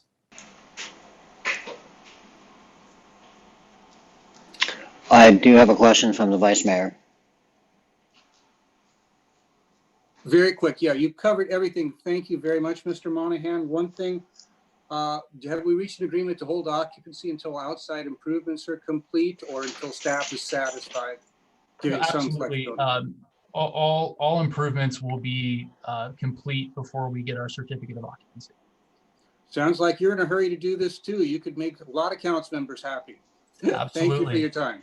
Appreciate it. We're moving as fast as we can. Okay, well, without further ado, I'd love to hand the mic over figuratively or digitally to Miss Leanne Baker and let her take over from me. Hi. So thank you so much for having us. I know that this has been a challenging conversation so far. So I think it's important to start. If we want to go to the next slide, we can start the Jane portion of this. There are a lot of things that were touched on today that are important to us, along with what we've been talking about. Safety and inclusion are the biggest ones that I can think of. So Jane, as a group and as a whole and as a brand, are very dedicated to the education and the safety of people that are interested in, cannabis. Can we go to the next slide? And then one more. So we do know the importance of creating a safe and secure, elevated environment. We're committed to cultivating opportunities and educating the public. We're committed to providing all employees with a living wage and a cannabis boutique that provides a sophisticated experience and knowledgeable support. We're committed to helping shed the stigma. Next slide. We believe in the healing, positive qualities of cannabis and our duty professionals to support the education of the public with regards to these universal benefits. So our core values are more than just selling cannabis to the public. We have environmental and economic justice, worker protection and development, community engagement, triple bottom line, environmental, financial, and social health of our business, employees, and community. Next slide. Jane wants their patients, physicians, friends, and family to feel empowered to make decisions to improve their quality of life. Educational classes and materials will be offered to patients, practitioners, and the public on topics related to the use and benefits of medical and recreational marijuana treatments. Educational events will be provided free of charge and open to adults. From previous experience, popular topics have included understanding the plant and its therapeutic effects, as well as methods for using medical marijuana with a range of health conditions, cancer, PTSD, chronic pain, and more. We will also have the educational material online and in store for patients to review as needed.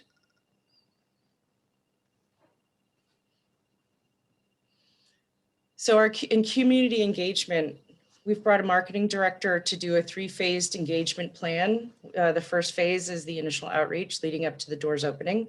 So we want to really knock and talk, door-to-door outreach to the neighbors within the surrounding area of the project. Having community meetings throughout the rest of the city to hear from the public and about their concerns and answer any questions. Again, education is a huge part of what we're about.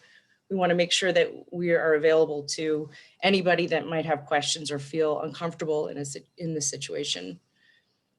Presence at community events, the Cotati Community Farmers Market, and Good Neighbor Nights to tour the facility prior to operations. Next slide. So phase 2 of this community engagement is the first year of our operations, operational tours of the facility for the public and their community leaders, monthly community meetings and the neighbors to hear and address any concerns, and involvement in local businesses and philanthropy groups.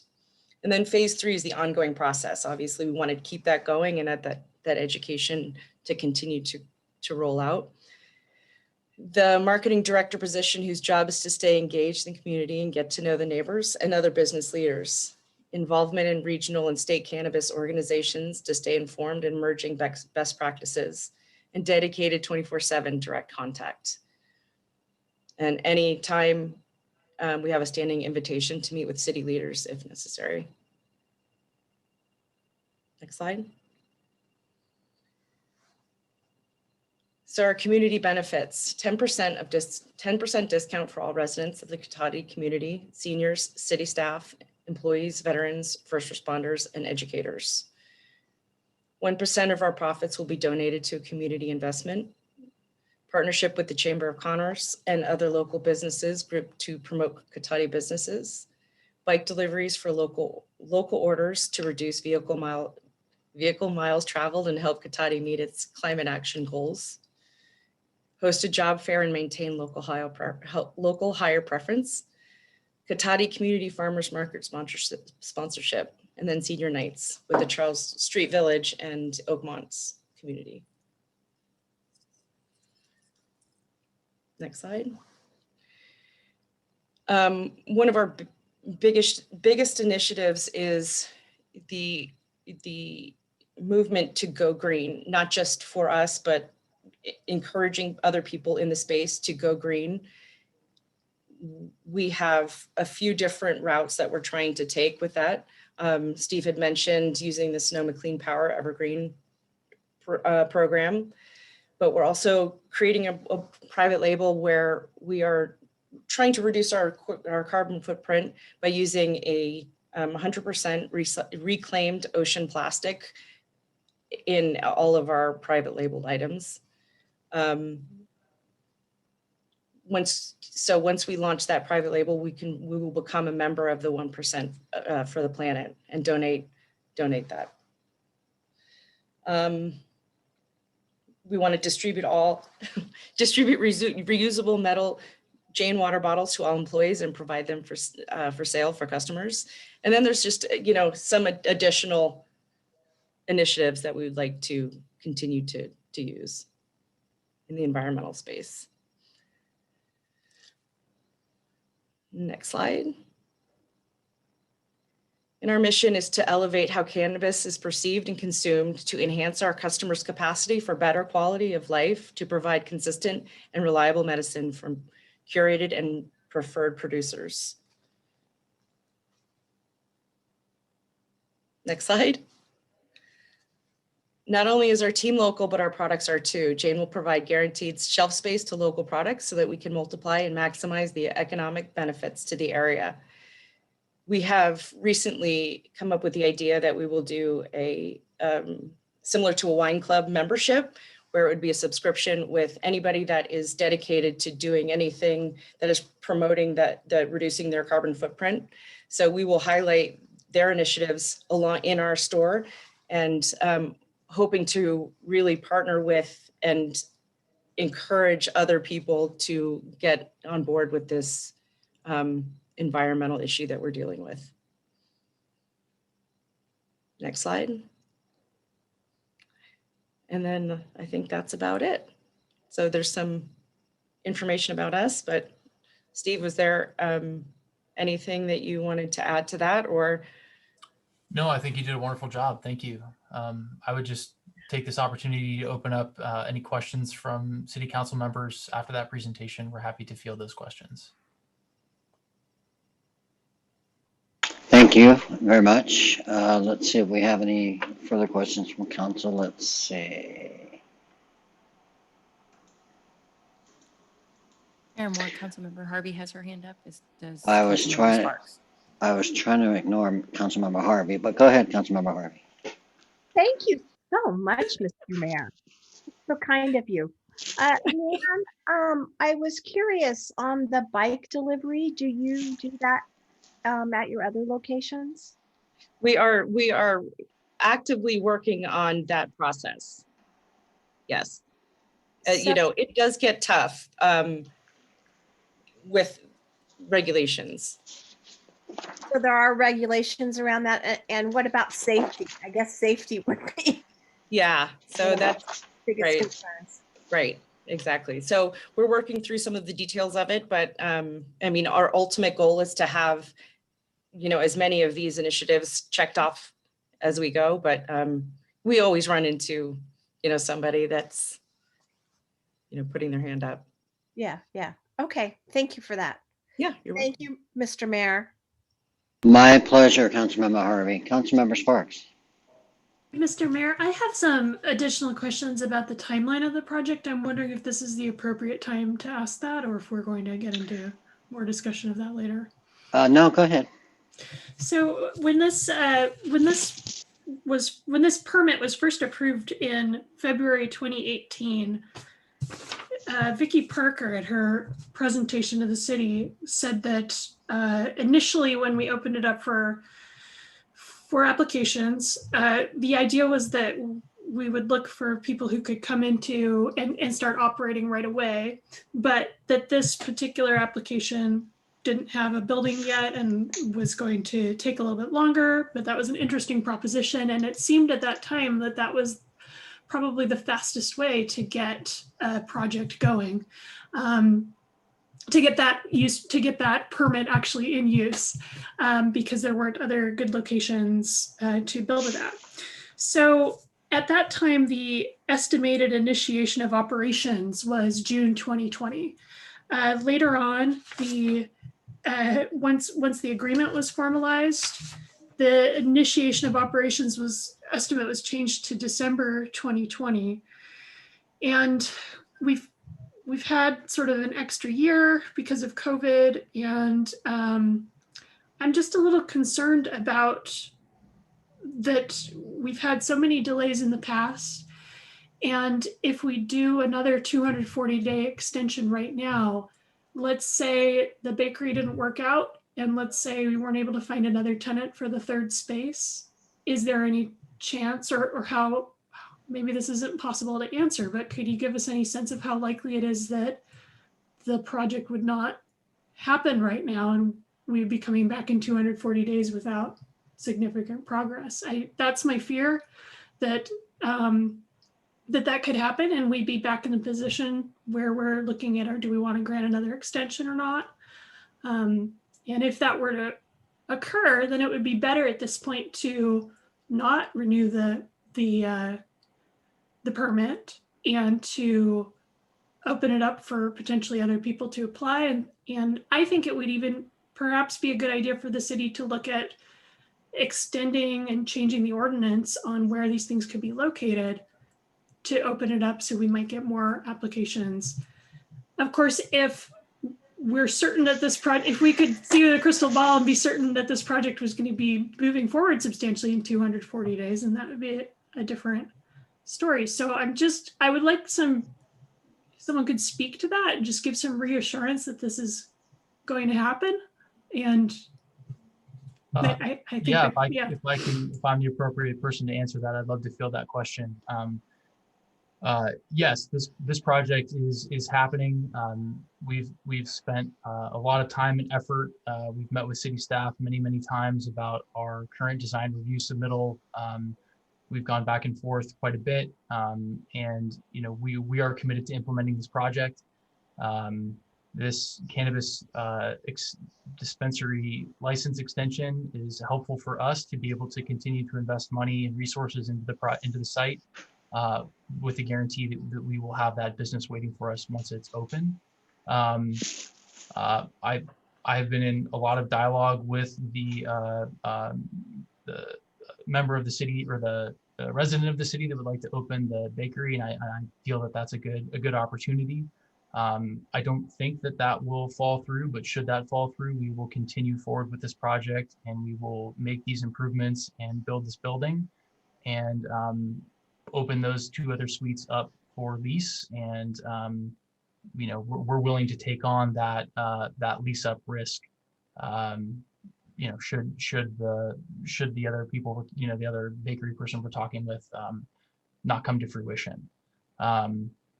We very much want to see this project happen, and yes, we really want to make this happen, and we're committed to implementing this project. Councilmember Sparks, I don't know if that addresses your concern on that question. it does. Thank you. Okay, thank you. I don't see any other hands up from the council, but I do have a couple of quick questions in reference to the presentation from Jane Cotati. Is that the appropriate title? Yeah. That works. What's the stigma you're talking about? I think there is a hesitation when people talk about cannabis. I think it's outdated, but I do think it exists. It's, it has helped so many people in so many ways that we know. I mean, we have experience with. I still think there is a significant amount of people that look at it as a bad thing. We don't at all. Obviously, we've all seen the benefits of it personally or through our patients and guests. Our process is really to educate how much it can help, whether it's as small as anxiety, or if it's as big as cancer. There is something for everybody. And being able to walk into a store that can give you the guidance and the education without the, let's say, judgment, I think it's going to open the eyes of a lot of people, and it will help. And really, at the end of the day, our goal is to help people. We still have a very strong desire to help people. Thank you. Do you know industry-wide, and maybe with some of the other locations, what percentage of sales are medicinal and what percentage of sales are recreational? In California is... Well, in the ones that you operate now? I don't know the answer off the top of my head now. Okay, because in California, it is now easier to... It's easy to go in and get what you need without having to go through getting a medical card. So even if people might have a medical situation, they still might not go through the medical route. Are there not different tax implications between the recreational and the medicinal? There are, yes. Okay, so I'm curious if we could come back with that information, if you know what that is. Of course, yep. The information presented in the PowerPoint is all about education and community benefit. I think that there are some community benefit to that in the medicinal arena. My guess, if I were to venture a guess, is that more than half of the sales would be recreational, which would, the only really benefit in that would be economic. With the concern over the safety and the concern of the employees, much like you would have in a winery or in a bar, are there provisions or educational components lined up that would discourage the use of cannabis as an while on the job as an employee? I've just read recently where a couple of facilities had explosions due to employee error, and they felt that they were under the influence of cannabis at the time. So we have a very strict policy that we do not want people to be high when they're working. And if it is taken as medicine, that certainly is, it's kind of a gray area. But if they are visibly intoxicated, if they smell, if they are out of sorts in any way, whether it's cannabis or anything else, that's a major infraction. I take it very seriously. That seems like it's one of those gray areas that's really hard to. It's very hard. I think that there is a level of really being able to pick up the signs that comes with some experience that helps. But you're right, it is a gray area. I don't have any, there's no wiggle room there for me. Okay. If someone is displaying any kind of intoxication, it's a major infraction. And on this particular site, just to reiterate, for those that may not be aware, this is purely a dispensary, correct? Right. Okay, so there's no manufacturing or anything like that? No manufacturing, no cultivation, just retail sales. Okay, thank you so much. I don't have any further questions, but at this point, I will open it up for public comment. Greta Canton, go ahead. Hi, I would just like to introduce myself. I am the person that is looking to put in a vegetarian cafe and bakery, and I've been in communication with Steve for quite a number of months now, and I don't plan on backing out. I'm very excited about it. I plan to do locally sourced ingredients. I plan to pay a living wage. I plan to have a monthly community-oriented nonprofit donation going into the city of Cotati. I live right down Derby Lane, so I'm just putting myself out there and saying I'm very excited for this to move forward, and I'm committed to this. So thanks. Thank you, Ms. Canton. Mayor Moore, that ends public comment. Thank you. I will bring this back to the council for further deliberation. Does anybody else want to weigh in on this or any further communication on that? Vice Mayor Lemon. I think I had it by a nose that time. Very close, Councilmember Harvey.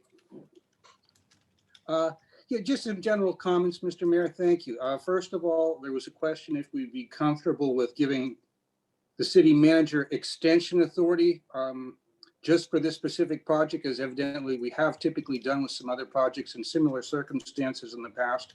While in general, I do appreciate having these sorts of projects come before us. In this particular case, after everything we've gone through and after the guidelines that have been set up and the timelines and requirements, which are rather strict, I personally would be comfortable doing that in this situation. So I don't have an issue with that. I just wanted to say, I think the property dedication in particular is a very big thing. That strikes me as something that brings a lot of value for safety and for further development for the rest of that area that many people have wanted for a lot of reasons, to make it more walkable, just to make it a better neighborhood for the people that already live there.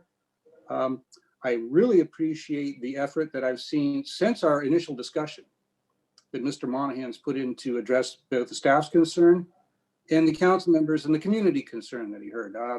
It was a challenging meeting because it was a significant change to the plan, and there wasn't as much clarity as some of us might have liked at exactly what we're going to see. And I appreciate that he's done a lot of work to answer those questions, and not only that, to go a little farther wherever asked to meet the needs of the community. And lastly, I'll just close by saying I was really impressed also with not only the applicant, but Jane as well's environmental goals. They're rather strong, rather impressive, and I do appreciate that. That's a good fit for the community.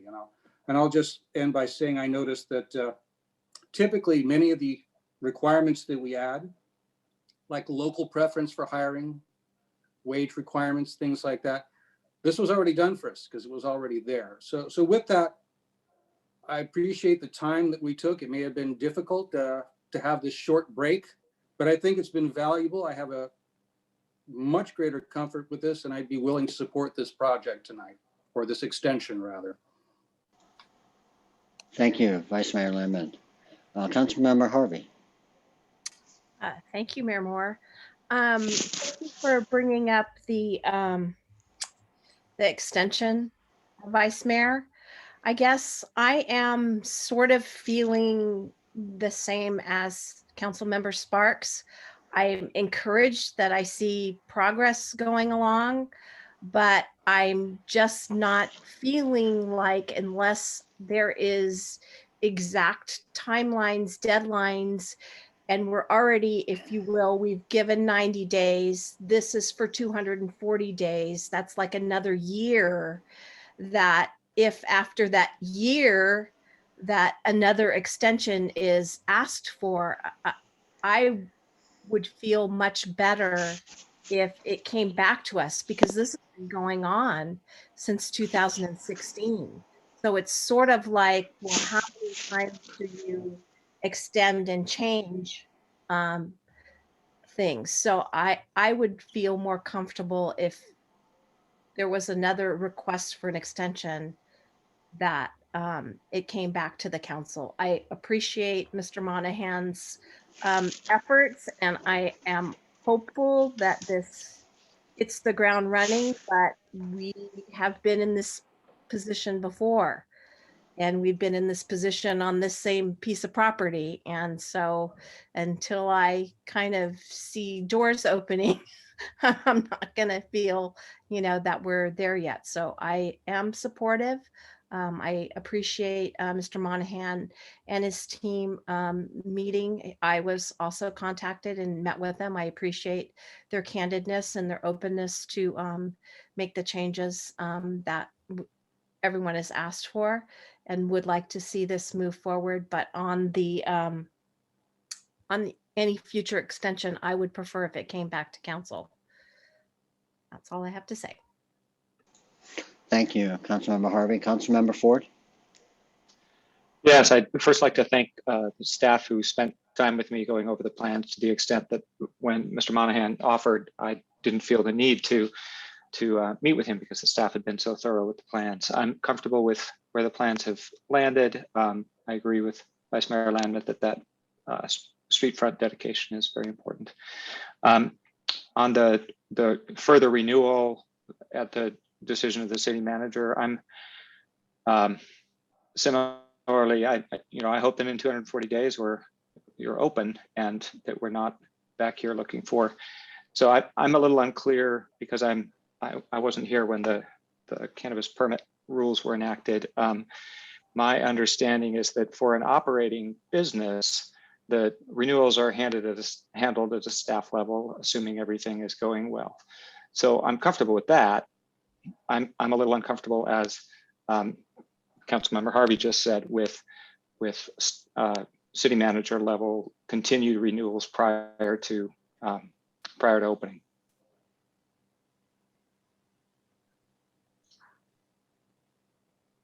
Thank you, Councilmember Ford. Councilmember Sparks. I concur. Thank you, Mr. Mayor. I concur with Councilmember Harvey and Councilmember Ford, and I would not feel comfortable supporting this unless we had assurance that it would come back to council for any additional extensions. Thank you. Mr. Monahan, you had a statement or something you wanted to add to that? Yeah, if I may, I'm comfortable with if we need to come back before the council in 240 days. If that's required, that's totally fine. I think the only mitigating circumstance that I wanted to bring up is, construction and permit reviews and the back and forth to get construction permits approved can sometimes take longer than hoped. I would just hope that the council would be willing to recognize that if we're compliant with our design review submittals, compliant with our submittals to the building department, moving forward as much as we can. There's unforeseen circumstances. Take, for example, PG&E. We're in negotiation with PG&E for our power right now, but sometimes PG&E takes a long time, and there are unforeseen delays that do happen. And we want the understanding. I just want the understanding to be now that like we're fully committed to this. We're moving forward. I've got a whole team of designers and engineers and consultants working on turning things around. If there's some delay with state licensing or some issue that are outside of our hands, I would just not want to be penalized for something that we're making forward progress on and we're moving as diligently forward as we possibly can, to not be penalized for something that's outside of our control. Thank you. In light of the origination of this particular project and now in its current iteration, how would you feel if we said that we think that this should be done within 180 days instead of 240? I do not know if we're going to be able to get through the design review process and commission construction documents and get those reviewed by the building department and approved and implemented in 180 days. I'll do my best to move forward with that. But given the back and forth between the plan review process and all of the various pieces that come into real estate development, I think 180 days would be too tight. Okay. The reason I say that is because I thought it might give some assurance to some of the council that are concerned about having a automatic renewal at 240, because that's what, 9 months. Now we're looking at maybe 6 months. I think our design, our community development planning department and our planning commission are much faster than they used to be on issue. So I don't have a concern in that regard. I think maybe if you really think that there's a concern in construction and PG&E entitlements, et cetera, that could be an issue on that. Vice Mayor Lemon?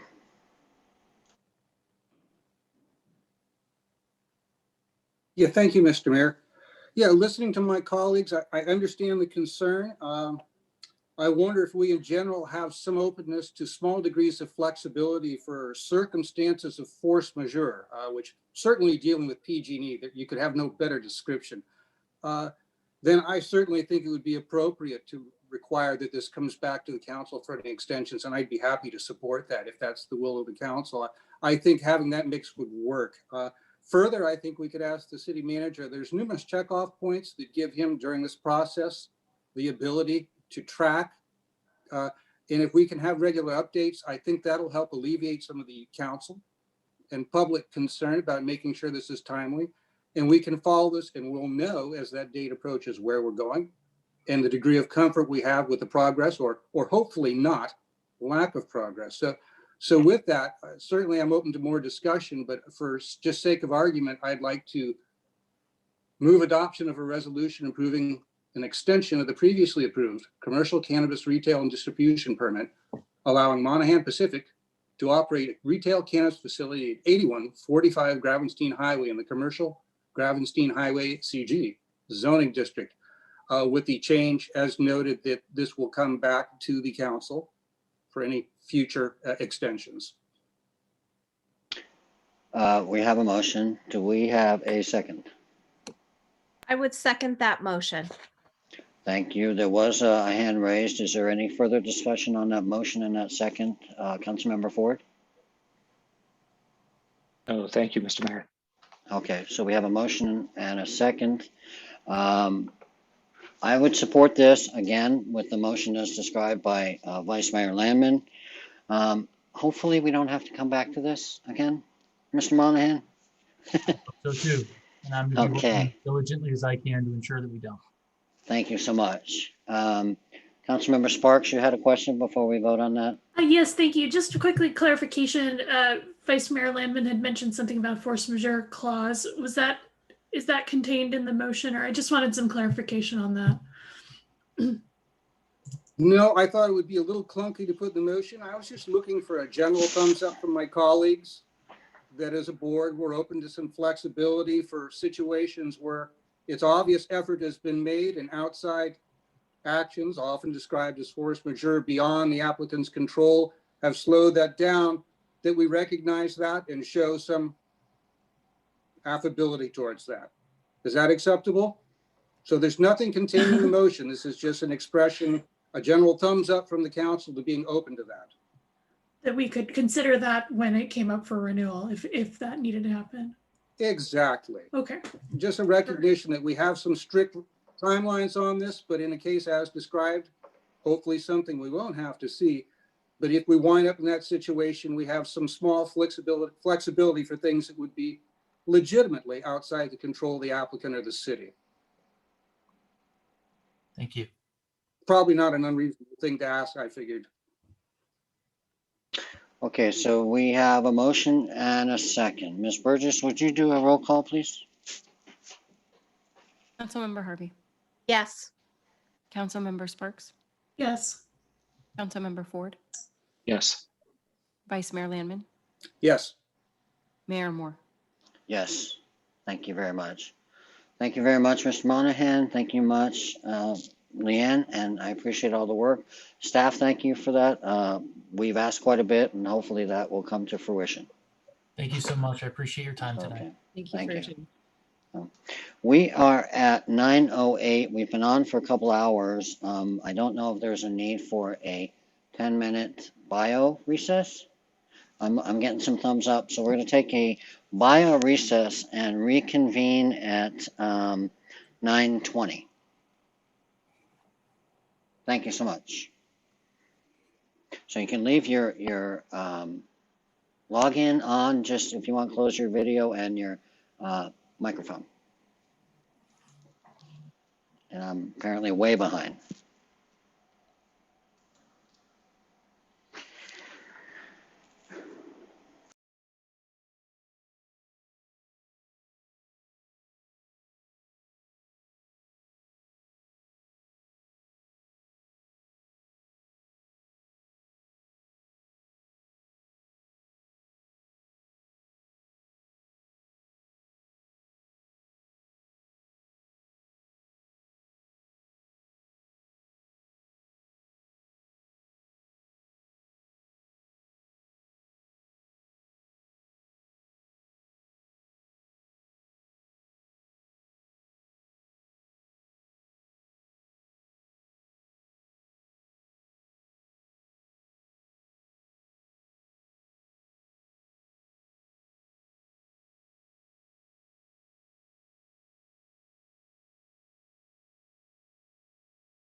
You're all starting to look a little bit more refreshed. Not feeling it. I had my second shot last night, so I'm feeling like I have the flu tonight. Did you really? I had mine yesterday at 3 o'clock and I'm feeling worse and worse as the night goes on. Yeah. I also had my second shot yesterday afternoon.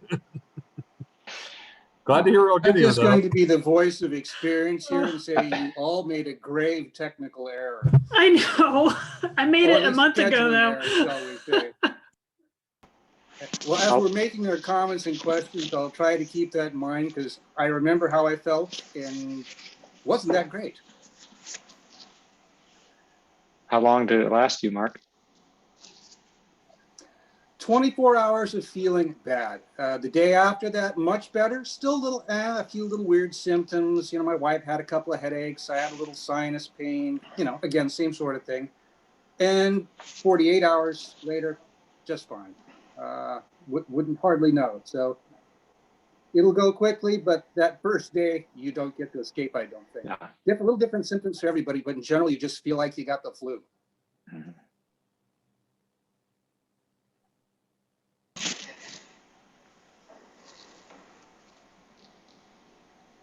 Having said that, I'm very happy that you all got your shots. Congratulations. Yes. I look forward to seeing you all in person again someday, and hopefully they're not that distant a future perhaps. That would be very nice. It's getting tiring sitting out here in the street in front of City Hall. Can get cold later in the year. Yeah, it's probably pretty cold. Poor Ben just sits out there waiting for people. I had to rent a spotlight.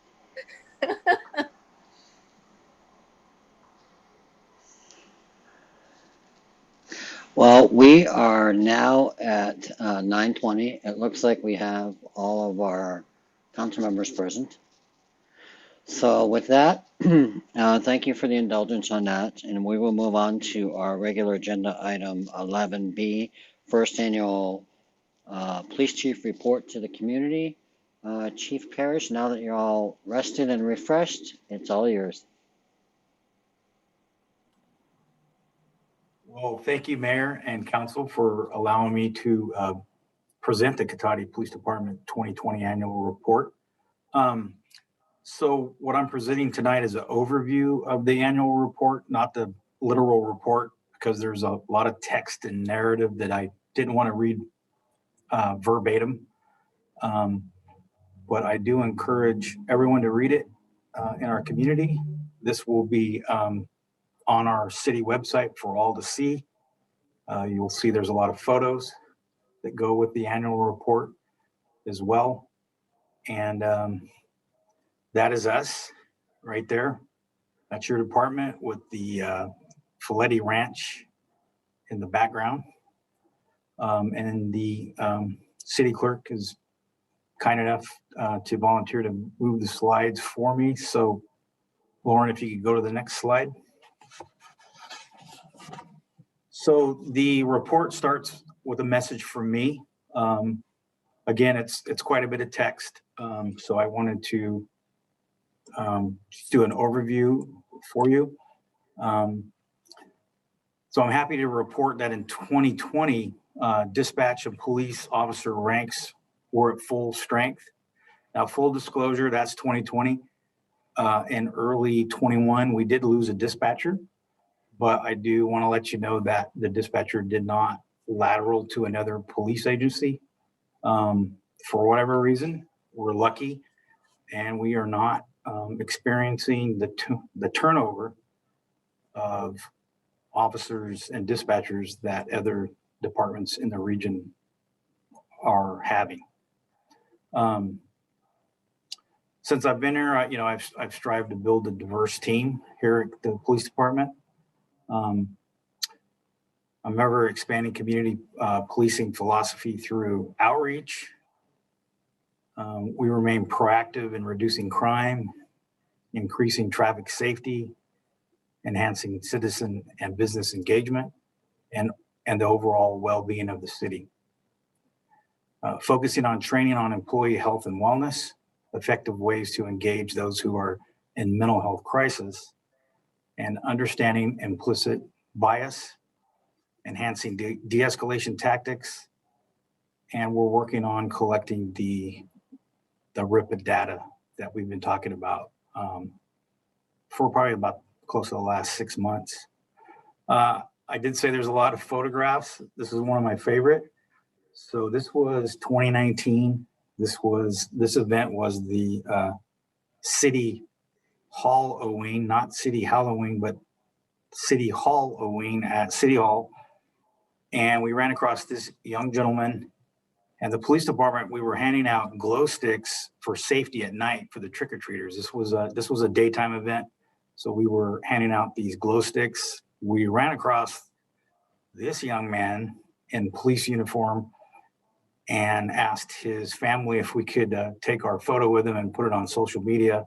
They agreed, and this was a big hit on Facebook. And again, one of my favorite photos.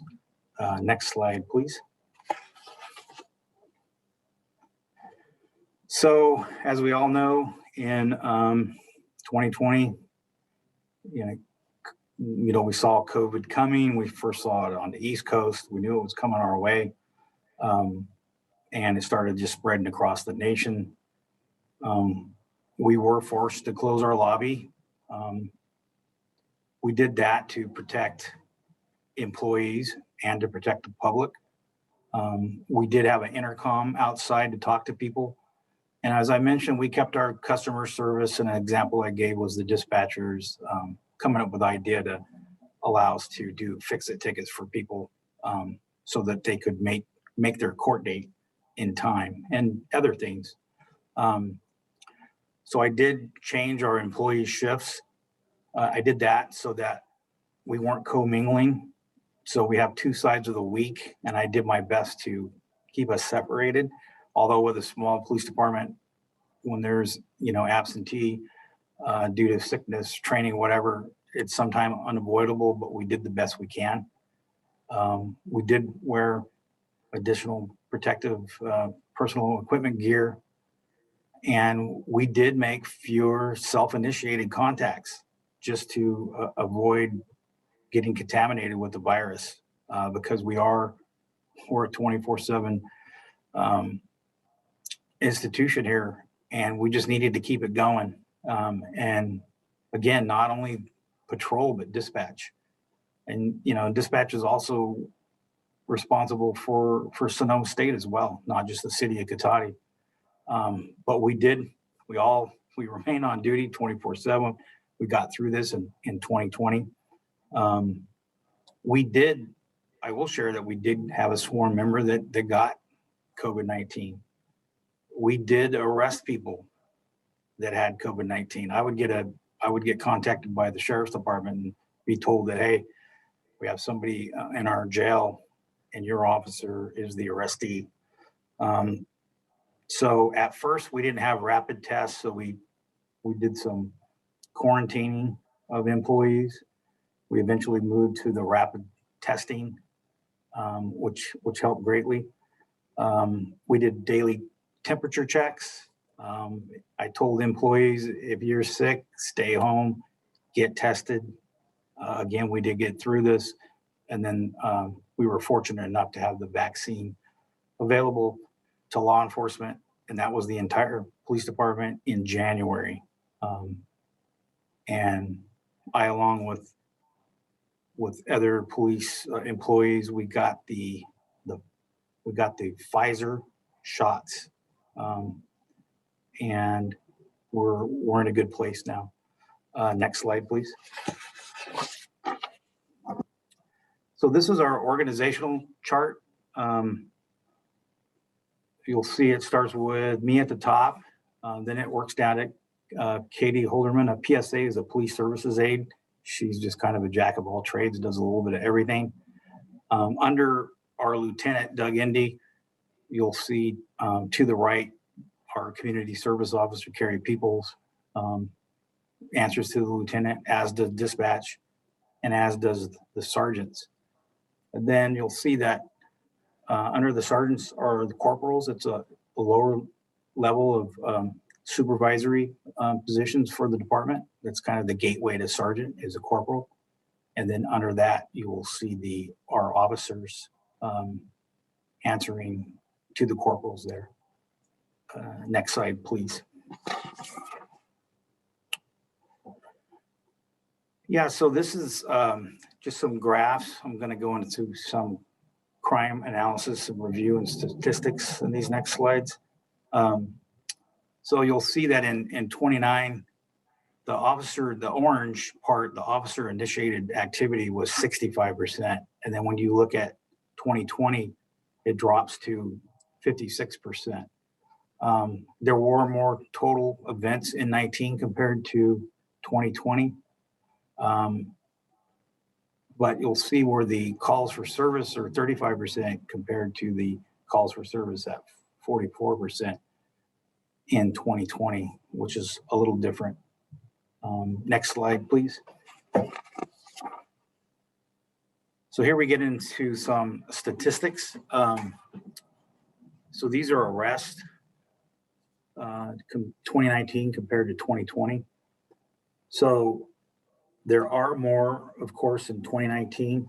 The blue graph is arrested, actual arrest, and the orange graph is cited, which you could be cited and released. When you look at the gray, you'll see that says other, and that 849 is a penal code. That allows us to release somebody without charging them. So that would be for somebody's safety. So for example, somebody can't care for themselves because they've drank too much. They can't care for their own safety or others. We can take them to the county jail and book them, but then they would be released without a court date. There's also a place called Orinda House, and Orinda House is in Santa Rosa. And that's not a jail, but that's a place to take people that we think have a alcohol problem. And Orinda House will keep them and sober them till they sober up, offer them some water and some food, and then give them some material such as AA and other avenues for recovery. Again, quite a bit of difference. The 364 in 2019 compared to 2020 at 234 is significant. Next slide, please. So these are our violent crime statistics. Sorry to report that there's a homicide in 19 and 20. I will share with you that these crimes were immediately reported. Cotati police responded swiftly. Both of these perpetrators in 19 and 20 were immediately apprehended, and homicide trials sometimes take years. So we are actively working with the district attorney's office to prosecute the perpetrators of both of these homicides. Even though there's less activity in 20 compared to 19, as far as rape goes, there are 2 more. Robberies are down. And then aggravated assault is up. I really can't explain why aggravated assault is up. I am surprised. One of the reasons I'm surprised is medical doctors are mandated reporters.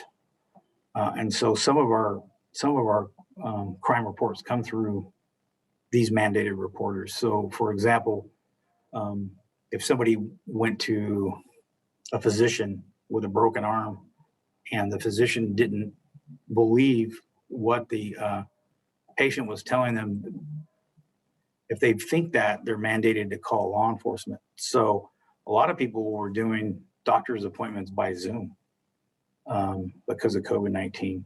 So I am a little surprised that was up. And remember that teachers are also mandated reporters. So a child They could see a child with some injuries and end up calling law enforcement. But as you know, a lot of teaching was done from home by parents. Next slide, please. And then here's property crime.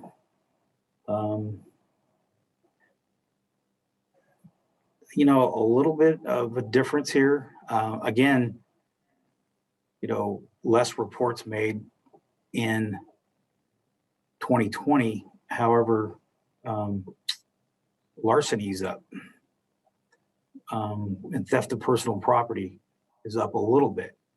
And I just question whether or not that is due to unemployment, perhaps. But again, you know, statistics are kind of unknown sometimes. Motor vehicle theft was pretty much the same. And then we just had one arson incident in 19. Next slide, please. And these are overall just crime statistics for 1920. So assault other is not, so aggravated assault is like serious assault. Assault other is a lower level misdemeanor assault. So that was down. Fraud was down. Stolen properties similar. Vandalism, a little bit of difference, a little bit up of a rise in 20. Weapons offenses were the same. Sexual offense other, there was 3 in 20 compared to 0 in 19. So sexual offense other is not a rape. It's more of like a sexual battery type crime. Drug offenses were down. That may be because there's less officer contact out there because of COVID. Here's a big one. So look at the difference in driving under the influence in 2019 compared to 2020. Are there less drunk drivers out there? Maybe not. Again, less cars being pulled over by our police officers who are trying to avoid getting the virus. Bars aren't open. During 2020, a lot of people weren't going to restaurants, so they were, you know, buying alcohol at grocery stores or other places. And so I think there's quite a few variables that changed that statistic, but that's quite a big drop. On alcohol violation, so there's 1 in 19 and 4 in 2020. I think that has to do again with the bars not operating in Cotati, along with drunkenness. So you look at 28 compared to 8 in 28 and 19 compared to 2020, there was 8 again, I think because of bars being closed. And that could also migrate over to disorderly conduct as well. Next slide, please. So citizen complaints.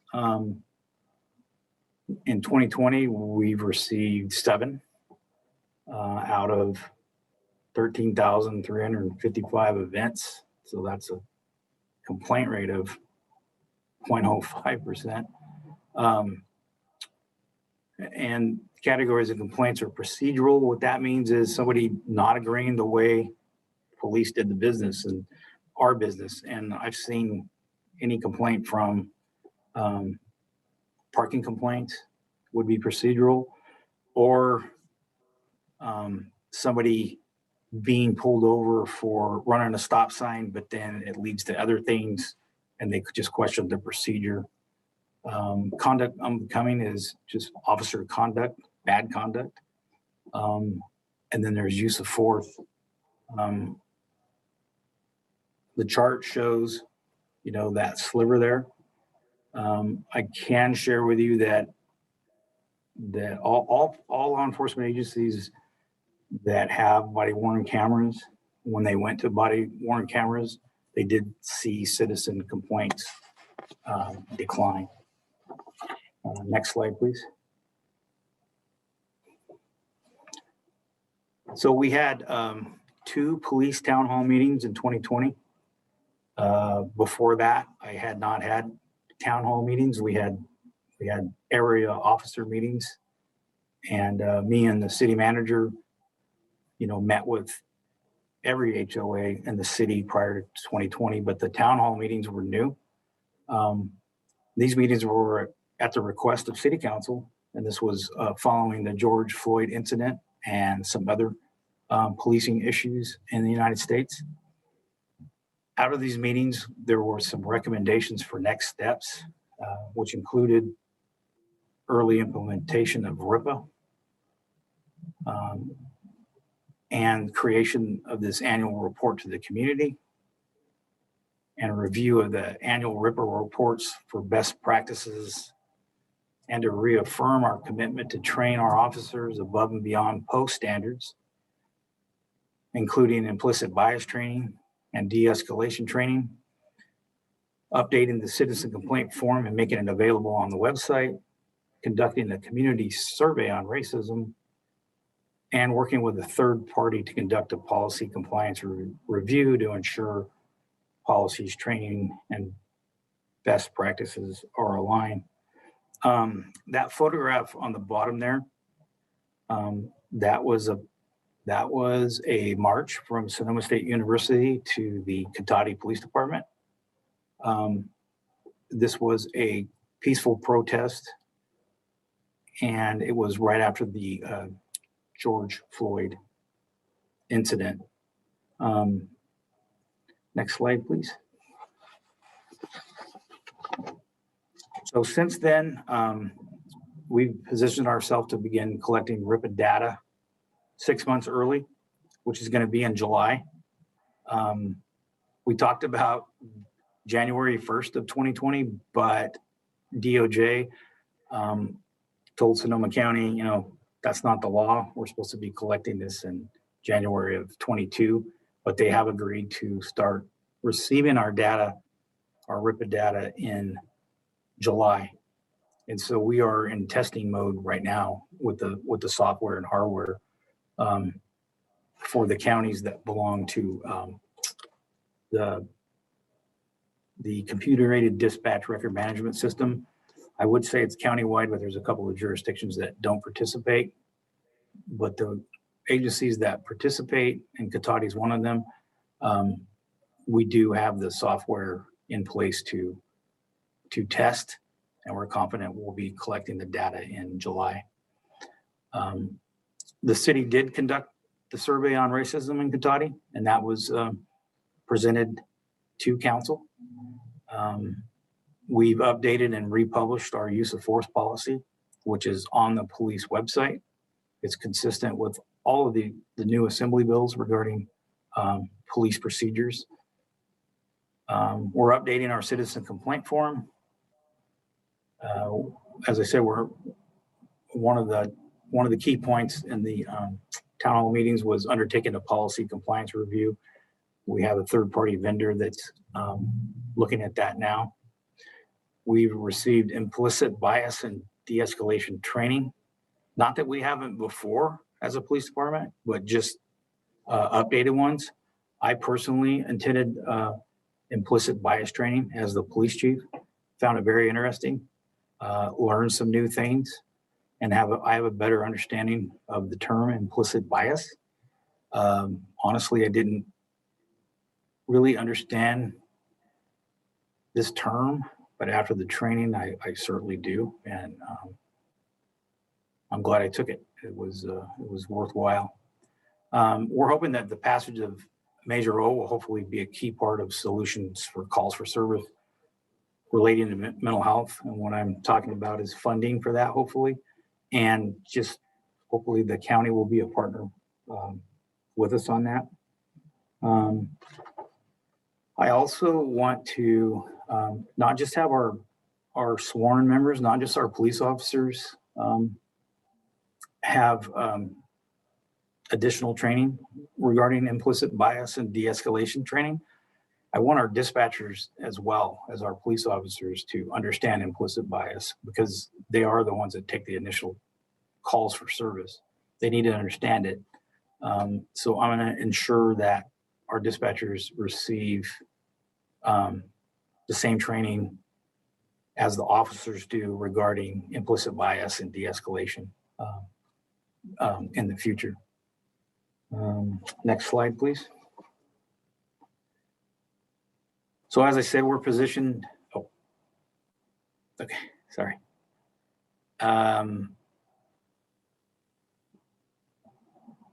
No, you got it right, Lauren. I was jumping ahead of you. So our policies, our department policy manual is available on the website. If we update it, we republish it and put it back on. In the past, and I can do this in the future, when we do make significant changes, I can leave the old policies up and put the new ones on. That way the public can see the changes that were made. I did that during the 2 town hall meetings, made that available for people to see. Senate Bill 230 for law enforcement is the use of deadly force and training policies. We updated that. Assembly Bill 1506 is police use of force. There was change in that. We've updated that policy. Assembly Bill 932, peace officers using deadly force, that was updated. And our policies are regularly updated to ensure compliance with current laws and best practicing in policing. And you are welcome to go to our website, as always, and read our policies. Next slide, please. Oh, one thing I wanted to, before I move on, was there was public comment regarding Cahoots tonight. I wanted to share with you that me and City Manager Obid, we've had a meeting with Cahoots. We've had a presentation from them. And right now, we are considering and looking at partnering with Rohnert Park, Sebastopol, and Cotati. And we're using, so Petaluma is going to be entering into a pilot model this summer. And so the 3 cities are going to be looking into Petaluma's pilot model. And we are looking at Cahoots. We're looking at how to fund it. But we may be using that model soon. It's a matter of funding, is Major O going to help? We hope. There's also some federal funding perhaps that we could use. I'm totally on board with Cahoots. After the presentation from Cahoots, when I was with the city manager, I was a lot more comfortable with it. So they shared with us that that Cahoots calls for service are triaged by police department dispatch centers. So I'm comfortable because if it's something that's dangerous for somebody from Cahoots to respond to, not just dangerous for Cahoots, but dangerous for whoever's in mental health crisis, whoever's families with the person in mental health crisis, the dispatchers can have the option to send law enforcement when appropriate. However, I am sure that many times, and I would say more than sending police officers, they would send Cahoots. So I do support the Cahoots model moving forward. Next slide, please. So as far as training goes, Cotati Police Department is a California Commission on Peace Officers and Standards Training post-certified agency. The Commission on Post is a state agency, and they continually audit our department and other departments for training compliance to make sure we're in compliance. However, California, compared to other states, it just has higher standards than already nation-leading standards. California has the most training out of any state. And then here at Cotati, we have additional training that other departments don't. And one example is crisis intervention training. That's dealing with people in mental health. We don't just send our police officers to that. We also send our dispatchers to that training as well. It's just an example of the training level here at Cotati Police Department. And with police reform moving forward, we're just going to have more and more training. So I'm in budget now. I'm getting ready to prepare a budget. In my budget is definitely an increased training budget, because we're behind. For one reason, we're behind on perishable skills training because of COVID. For that, so I need additional training budget for that, and because we're going to just add more and more training moving forward. COVID has not stopped us from all training. We have participated in virtual trainings.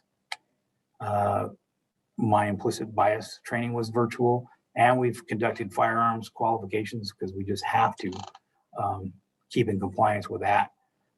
And that's just all of our department personnel. We're not commingling with other departments.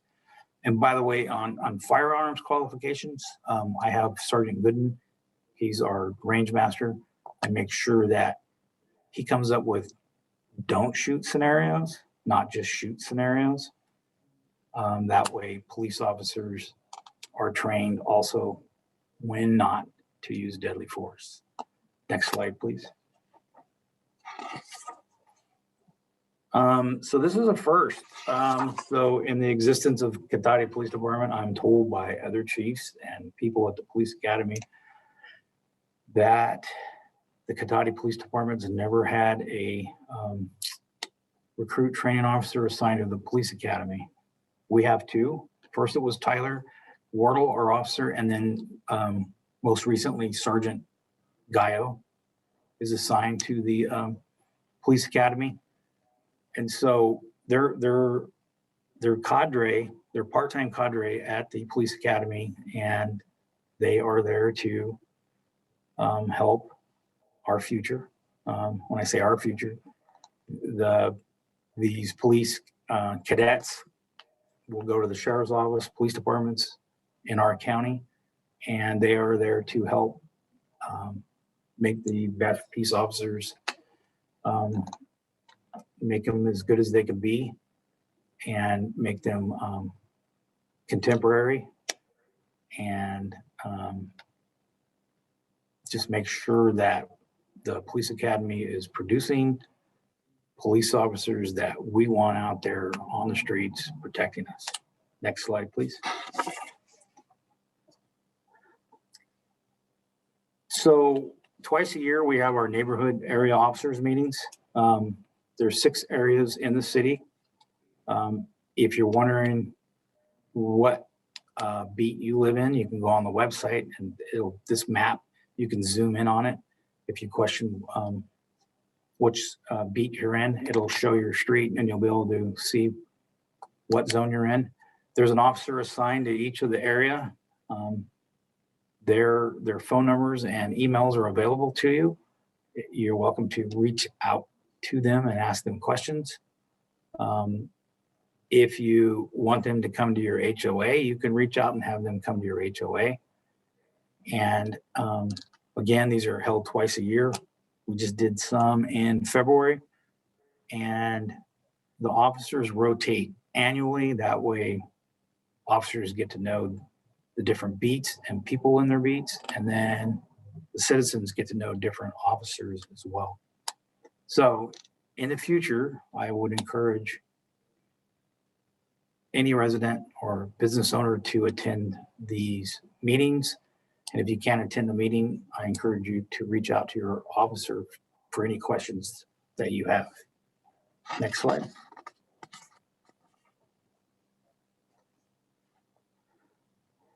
Yeah, so these fires, they don't seem to ever stop. We've been to other wildfires besides 2020. But as you know, these were some of the bigger ones of 2020 were the Wall Bridge and the glass fires. When these wildfires returned in 2020, they threatened incorporated and unincorporated communities. So our officers responded to the fires for mutual aid. And what they did was they assisted fire and law, allied agencies in evacuation. So they help evacuate people. They were at roadblocks for citizen safety, so that people didn't try to go back and reoccupy their property, because that's not safe. And they also did some patrols for anti-looting as well. And next slide, please. So animal control. So the Cotati Police Department, we are in charge. The police department is in charge for animal control for the entire city. So our primary person is for animal control is Community Service Officer, or CSO, Carrie Peoples.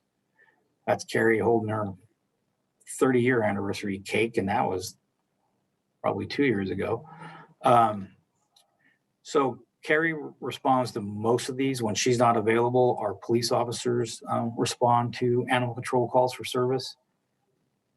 These are not just cats and dogs, but wild animals and just all kinds of interesting animals here in Cotati, because it's quasi farmland as well, and you can have livestock in Cotati. One call for service that comes to mind is there was a lemon tree and all of the lemons had fallen on the ground, and like this 300-pound pig at an adjacent property made an escape and was eating all of these lemons on the ground. So we do have some interesting animal control calls for service. Carrie's also in charge of dog licensing. We hope that everyone licenses their dogs, because when your dogs get loose, it's just easier for it's easier for the dog, it's easier for the pet owner, and it's easier for the police department to reunite animals when they get loose. So please license your dog, contact Carrie for that, or you can go online as well. Carrie also is in charge of parking enforcement, vehicle abatements, and she manages our police evidence. So the city of Cotati, we contract with Roanoke Park Animal Shelter for sheltering animals. So it's the law, it's California law that a city has to have an animal shelter. And so we contract with Roanoke Park Animal Shelter for those services. Next slide, please. Dispatch. So I know we talked about dispatch tonight. Again, I'm just very proud of 2020, them working through this pandemic, getting rapid tests and working 12-hour shifts and becoming teachers all of a sudden at home because their kids had to Zoom from home for school. So just very proud of them. But so Cotati Police Department, we employ 6 police dispatcher clerks, and that's to cover 24 hours a day, 365 days a year. So our dispatch center is a PSAP. It's a public safety answering point. That means we receive all 911 calls regarding whether it's cell phones or landlines, they'll come here. And then the dispatchers triage, whether it's law enforcement, fire, or medical that needs to respond. Sometimes it's all 3. We're also responsible not just for our city, but for the Sonoma State University campus, dispatching their police officers. We have a contract with them. So dispatchers also, it's not just 911 calls, they also answer regular police business calls for the city and the university and answer their questions. And our dispatchers are also clerks. So they're dispatcher clerks. They process police records, public records requests. They prepare packets to go to the district attorney for prosecution. They are a very busy bunch and a very important part of this police department. Next slide, please.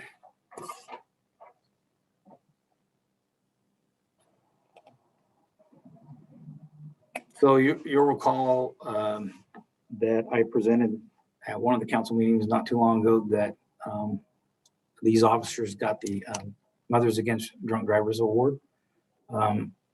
Yes, these are 2019 arrests. However, they received the award in 2020. So this is Officer Mo Hamadi and Anthony Garber were recognized by MAD. Combined, they arrested 56 drunk drivers in 2019, and they were the proud recipients, and they actually wear a ribbon on their uniform that was given to them by the MAD organization. Next slide. Mike, before you go on, I'm going to interrupt you for just a minute because we now have a requirement if we're going to go beyond 10 o'clock that we need a motion to authorize that. So moved. This is Councilmember Harvey. Second from Vice Mayor Landman. Thank you. So we have a motion and a second. Ms. Burgess, could you take a roll call, please? Councilmember Sparks. No. Councilmember Ford. Yes. Councilmember Harvey. Yes. Vice Mayor Landman. Yes. Mayor Moore. Yes. And I was going to say, Councilmember Sparks, if you're feeling really that bad, we would understand if you needed to bow out. No, thank you, Mr. Mayor. It's not so much that, it's that I feel that this is something that members of the public might want to comment on, and I don't feel it's fair to ask them to keep staying up past 10 p.m. just to be able to comment. So I would feel more comfortable if we continued this discussion at the next meeting. Well, thank you. But since we do have a motion, a second, and it has passed, we will continue. So thank you very much for your input on that. And thank you, Chief, for your indulgence. Yeah, no problem, Mayor. I can move. We're getting close to the end of this presentation. So patrol, there's a very patriotic picture of Ryan Sullivan. So like dispatch, obviously patrols, this is a 24-hour, 365-day-a-year operation. We try to have 2 officers on always because one could get tied up, arresting somebody and have to go to jail. If that's the case, we rely on Runner Park and to cover us, or even Sonoma State University Police Department officers can back us up as well. So of course we respond to in-progress calls for service. We conduct traffic enforcement. We do supplement the CSO in parking enforcement. We do vacation house checks. As mentioned, animal control response. We do business checks. And then we back up. When I say back up, provide mutual aid to allied law enforcement agencies that need assistance. Next slide, please. So this is our canine team. So that's Officer Brian Deaton, and Remo is our dog. Remo is a Champenois. I did not make that up. He's crossbred German Shepherd and Belgian Malinois. So they call these dogs Champenois. He's dual purpose trained, which means that he can apprehend violent offenders. So you only send a dog on serious felonies. You cannot have a canine apprehend a non-violent offender per our policy. He does detect cocaine, heroin, and methamphetamine. He does not detect, he has not been trained to detect cannabis. So he will not hit on cannabis because Prop 64 legalized cannabis. He is available for mutual aid to other agencies. If he's on duty and they need him, we will send them to help. And we got Remo through a grant, through Sean Canine's grant program. Next slide, please. We also have a traffic officer, and this is supported, this was brought back by Major G and I guess S now. So we're fortunate enough to have a traffic officer here at Cotati. This is a full-time position. Officer Ryan Rinke is that officer. Even through COVID, we were fortunate enough to have motor officer training conducted in Alameda County by the sheriff's office there. They had a social distance class for motor officers. We got them through that. Ryan's primary duty is traffic enforcement, and he's also assigned to traffic accident investigations.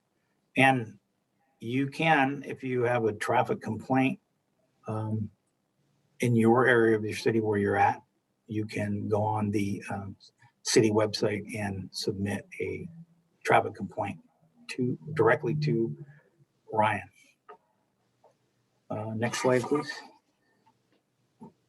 So I'm happy to say that in 2020, we were awarded a Office of Traffic Safety grant. So we received $28,000 for the federal fiscal year 2021. So we're actively using that grant. Matter of fact, we're using it this week, Thursday and Friday, to combat distracted driving, also known as texting and driving or using your cell phone. We'll be doing that this week. Again, this funding is used to increase traffic safety, which is a goal of one of the goals of City Council is increasing traffic safety. And we focus on factors that cause collisions, speeding, distracted driving, impaired driving. And so this grant will be also used to pay for training related to field sobriety testing and advanced impaired driver recognition, meaning beyond just alcohol, but recognizing other drugs that impair drivers. Next slide, please. Our cadets and volunteers, we have this program. It's been here, I think, probably since the existence of the police department. Cadets are the younger people, and volunteers are adults that are here to assist the department. They provide, we provide hands-on experience for future in law enforcement if they wish to do that. The cadets are typically high school students, and they help us with mutual aid for parades and other events. And sometimes they go on ride-alongs with officers. They attend in-house trainings conducted by officers and dispatchers. And sometimes they go on criminal justice field trips. And then volunteers help us with some of our daily duties, such as processing alarm permits. I am proud to say that many of our cadets have gone on to be police officers, deputy sheriffs, correctional deputies, and 911 dispatchers as well. And next slide.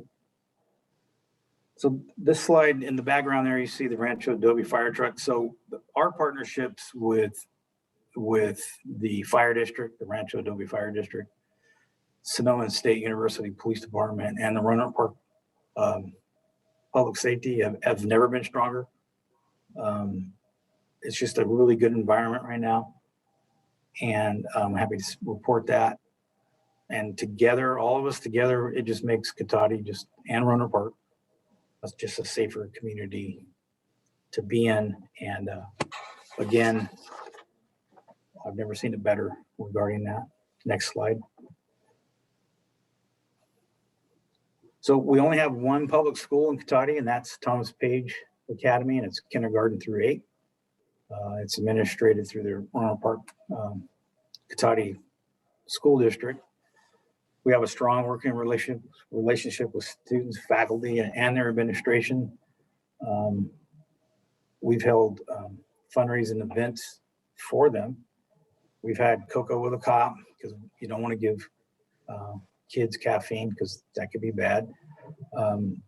We, on the fundraising for 2 years in a row there, we fully funded every student's school supplies for the entire school. So that was over 400 students.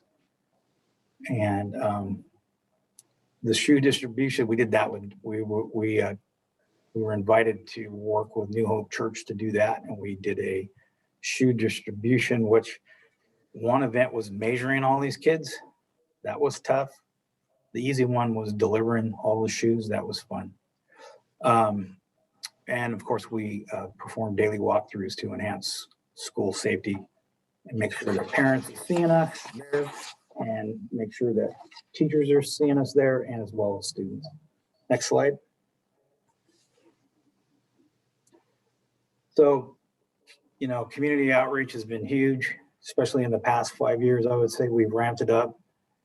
I don't know if you've been with a cop, but there's Officers Cunningham and Rinky and their Starbucks outfits there. Starbucks Patati, I guess they're being baristas for a day. National Night Out is huge. We have over 400 people for that. That's held at La Plaza Park. We do an annual toy drive. That's with Rancho Adobe Fire District and Rotary. And then in recent years, we do cookies with Santas. This time we did a drive-through one because of COVID. Next slide. And then social media. So as you know, we're on Facebook and Instagram. I know the slide shows 3,500 friends on Facebook. I checked today, we're up to 3,750. My goal was to get to 3,000, but now I want to get to 4,000 on Facebook. And we have 1,800 followers on Instagram. And then Nixle, you'll see that for a Nixle, I send emails usually. I don't send a text unless it's an emergency, because I know other agencies send a lot of text and I don't like doing that. I like to save the text for emergencies. But if you follow us, if you don't follow us on social media, I wish you would. If you don't have Nixle, if you text your zip code as the slide shows, that number, you can start getting Nixle alerts. And I would hope you follow us on Facebook or Instagram. And that is, Mayor, that is the last slide. And I would just close with, that is the 2020 report. In 2022, there will be the 2021 report. So if there's something that that council wants me to add for 2022, I would be happy to do that. And again, thank you for allowing me to present this. Thank you, Chief Parrish. I appreciate all that. Don't know if we have any questions right now from council members for Chief Parrish. Councilmember Sparks. Thank you, Mr. Mayor. Chief Parrish, I just wanted to say thank you very much for so many of the great things that you shared that are going on. I think it's wonderful that you've gone to the implicit bias training, and that having the dispatchers attend that is a great idea too. I'm really grateful for your support of Cahoots, saying that you're behind it, and I think that's wonderful. I'm really happy to hear how well we're collaborating with other agencies around us. And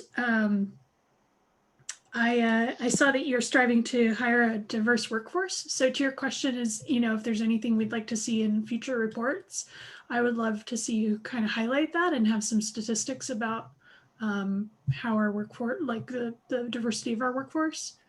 And yeah, so that's all I have for now. Thank you so much. Thank you, Councilmember Sparks. Councilmember Ford. Just had a quick question, Chief Parrish, about the training officers at the JC Police Academy. How does that, is that sort of the city donates the services of those officers to the police academy, or is that a contract with the city for those officers? I can see a benefit to the city. Obviously, we want to be first in line for your recruits when you need to hire people, but I'm just curious how it works. Yeah, you're right. I do want them up there trying to find our future officers for sure. That's correct. So this is outside employment, council member. So the city does not fund this. They're actually paid by the JC. And one of my rules is it can't interfere with their full-time employment here. Sure. Okay, great.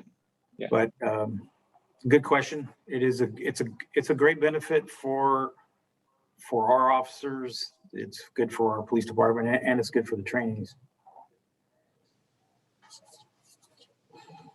Thank you, Chief. Vice Mayor Lemon. Two questions real quickly. The first one might be more for the chief, but whoever wants to answer it's welcome to. One of the key things it mentioned in terms of direction that was given and improvements we're making on packet page 81, number 7, is working with a third party consultant to conduct policy compliance reviews to ensure policies, training, and practices are aligned.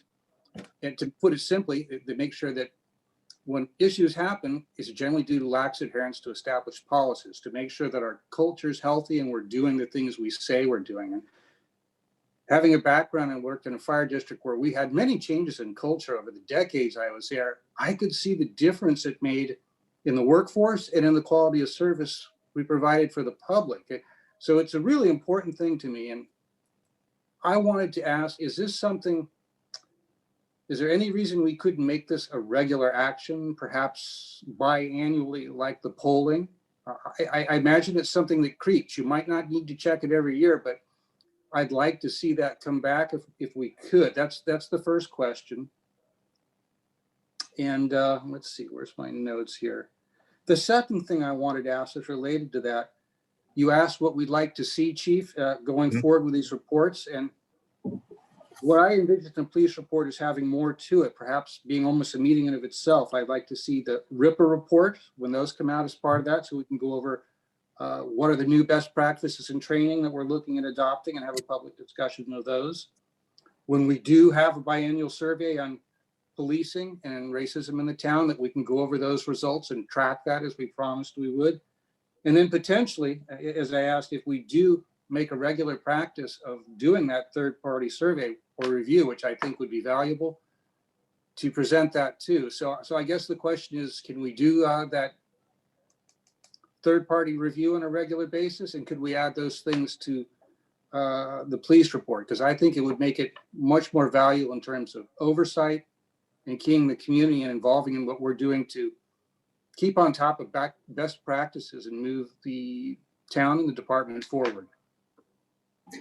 Yeah, so we could certainly add all of those. So we will add the diversity component, that report, as Councilmember Sparks wishes to do. I will be reporting on RIPA data because it'll be from July to the end of the year. So there'll be 6 months of RIPA data. We can certainly report out on any racism surveys or as well. And then for the third party review for police policies and procedures, that will be reported this year. And I could talk to the city manager about future reporting on that, like, as you suggest, perhaps biannually, annually, or whatever that looks like. But this third party review will be presented to council at some point this year. And I think that's great, Chief. I think we should present that as soon as possible. I know there'll be an interest in that. I just do think that as we go forward in the next year, obviously this first year, we couldn't align all these things to happen at the same time because they're all moving at different speeds, RIPA, the survey, all these things. But if we can pull them into one comprehensive report on where we're at and how we're doing, I think that would just make this even more valuable. So thank you for those answers. I appreciate it. Thank you. And then Councilmember Harvey. Thank you, Mayor Moore. Chief, I guess the only additional thing that I would ask for is, I know that we have the beat meetings twice a year.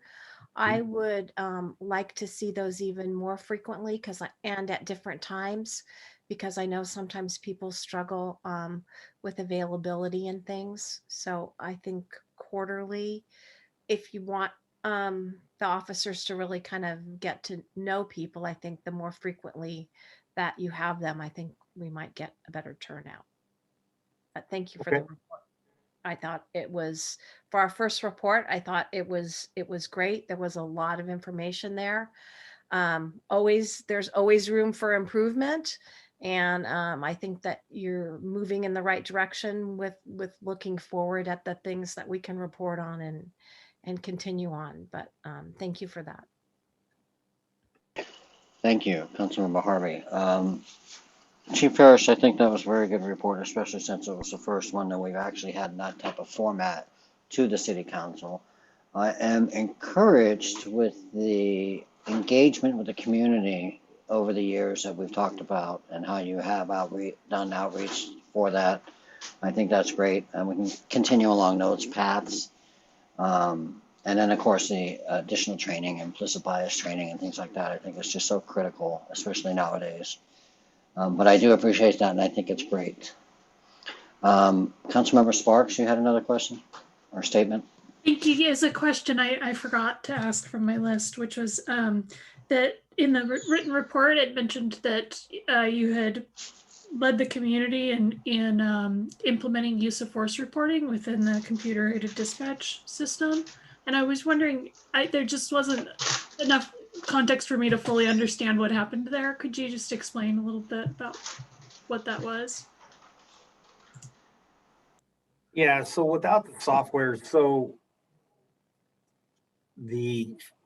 like, for example, like for petty thefts, the way they're coded in the record management system and computer-aided dispatch, that some data is easy to mine like that. You can mine that data. But with use of force, it's just not that simple. You have to almost look at every case to see if there was some form of resistance to mine that data. It's just overwhelming and inconsistent.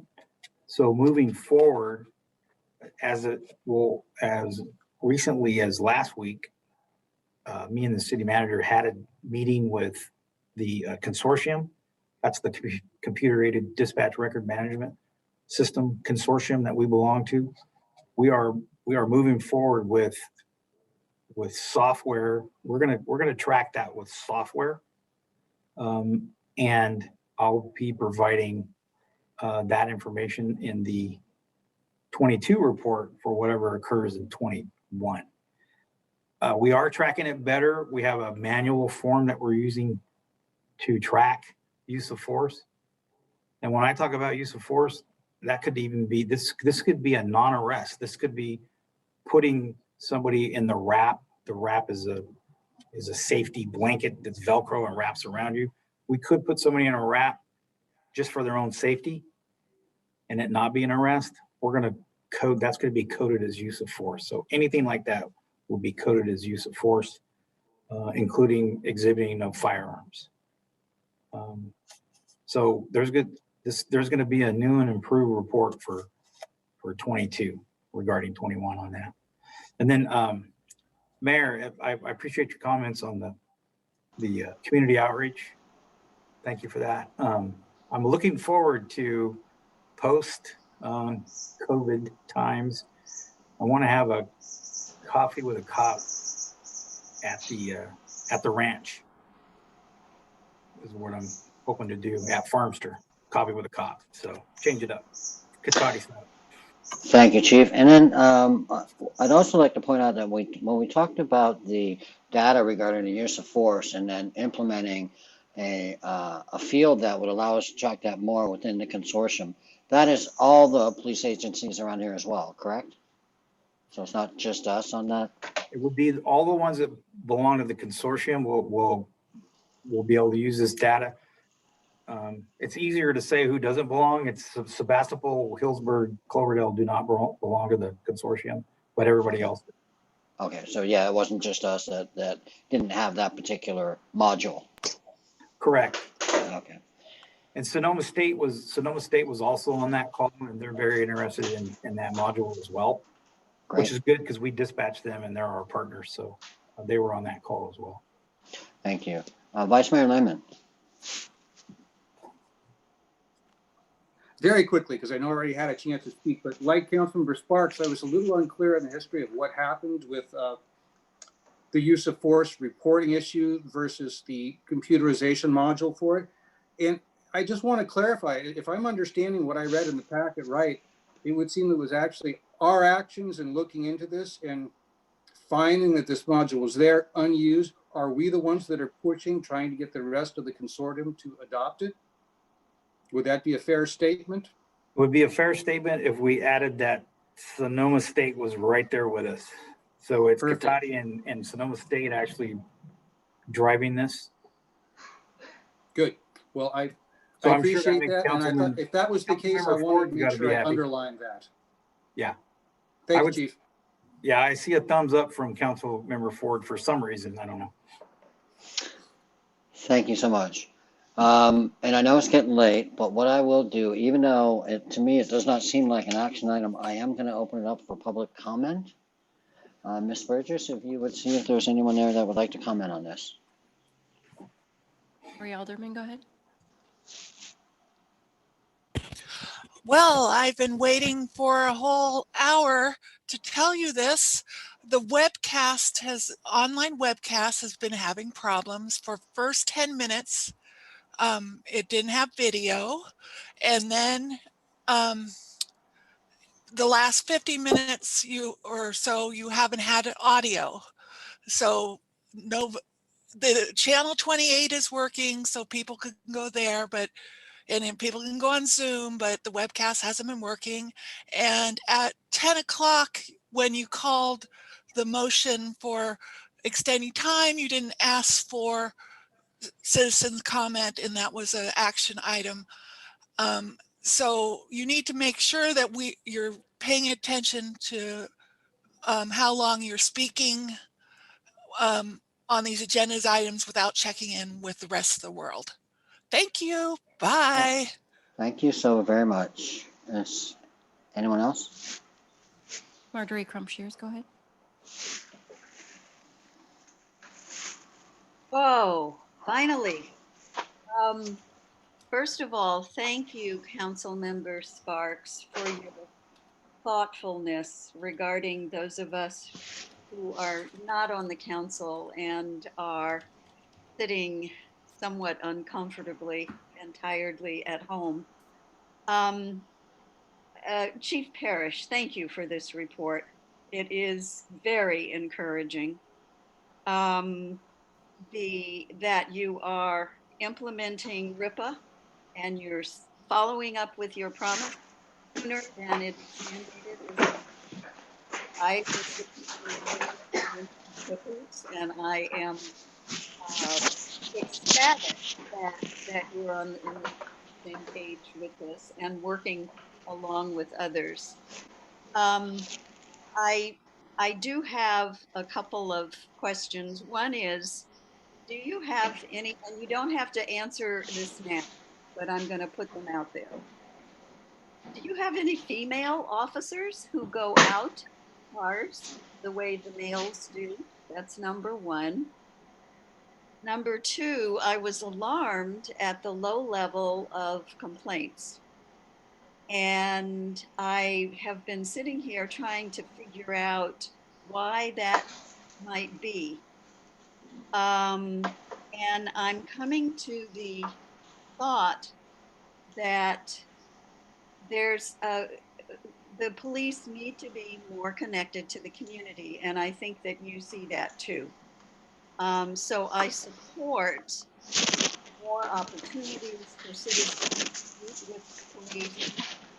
I support having police officers on bikes, on foot. Our town is small. And I strongly support looking at the support a police oversight committee. Thank you. Thank you.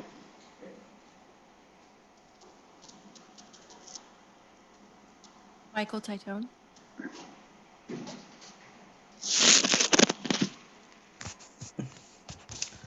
Hi, I just want to iterate that in Sonoma County is still reeling from the George Floyd's murder a year ago. And we're still reeling from the police response by the county to George Floyd protesters, which were outlined in the Commission of Human Rights Sonoma County report. We're reeling now from Dante Wright, who was killed. We're reeling from the recent news that the expert witness defending Derek Chauvin is a veteran from the Santa Rosa Police Department, very broad. And these issues affect all of Sonoma County, not just the cities in which those departments reside. We're reeling from incidents of police brutality that have happened over the past year. These are not going away, and we need every department in Sonoma County to have police oversight, and we need to be reevaluating the role of police in our society.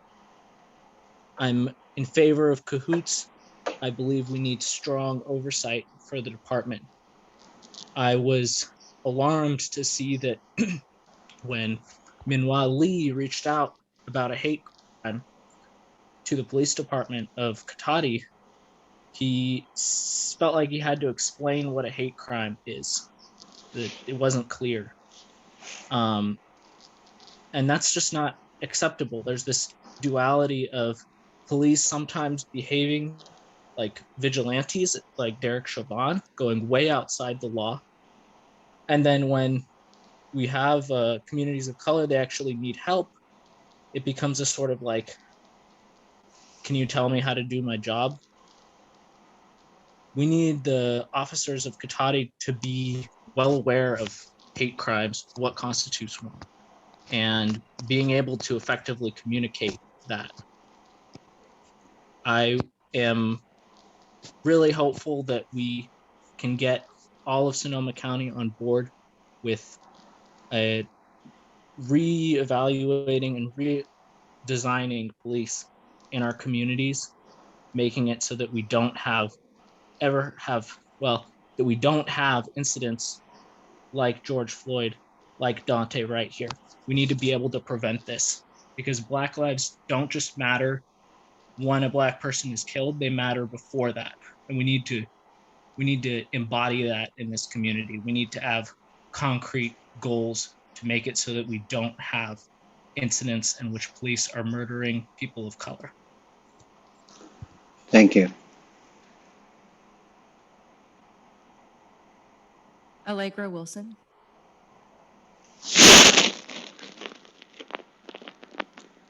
Hi, good evening. I'm calling, I just wanted to make a couple of comments regarding the report. One thing that I've learned is that training, implicit bias training is nice, but it doesn't actually change behavior. There's data to show that officers trained in implicit bias commit the same types of brutality against people of color. And you can even see kind of a thread of that when you think about the challenge that Minhwa Lee had encountered when reporting a hate crime. All that training and not a lot of bang for your buck, unfortunately. I would say that as you consider implementing cahoots, you need to consider implementing it with strong community involvement and oversight from groups representing many different backgrounds, different people of color, people with disabilities, mental health, people across the spectrum. So be aware of who's involved as you begin to create that program. And the last thing I want to say is just that your police officers should not be in schools. Your community outreach should not be at schools. That's part of the school to prison pipeline. And perhaps some of that funding could be taken. If you're concerned about funding cahoots, you could use that money in a better direction, because as it stands, it's really not okay to have cops in schools. So thank you for your time tonight. Thank you. Minhwa Lee.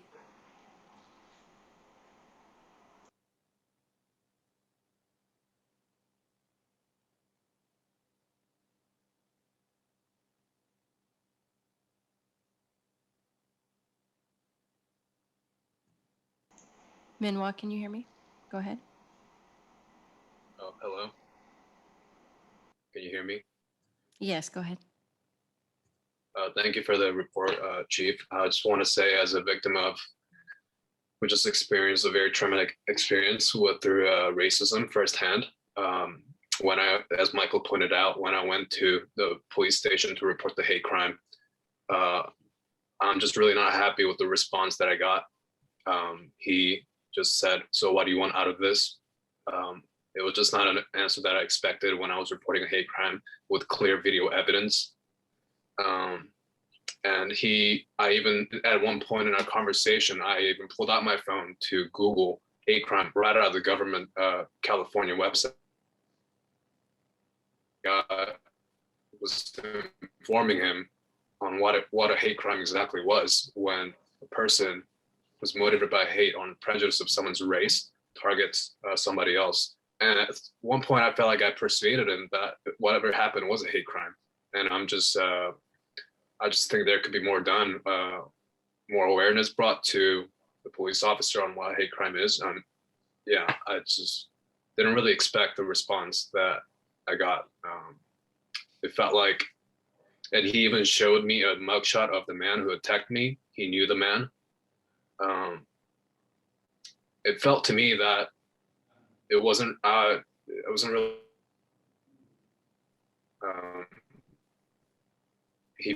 to me, honestly, felt like he knew the man. He like cared for him in a way and stuff.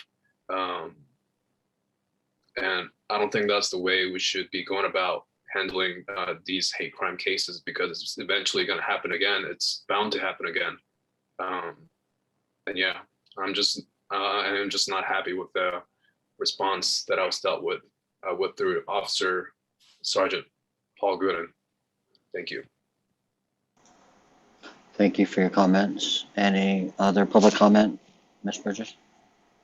That will end public comment. Thank you very much. Chief, thank you for that information. I know that was a lot, and thank the staff for that information as well. So now we will move on to our city manager's report. All right, thank you, Mayor, members of the council. So just real quick on COVID, I think everyone knows we're still in phase 1B, tier 1. So that's anybody over age 50, as well as a variety of other sort of subcategories. But the big news is all adults are eligible for vaccination after April 15th. So provided there's enough supply to go around, I mean, everyone's technically eligible to sign up. So that's good news.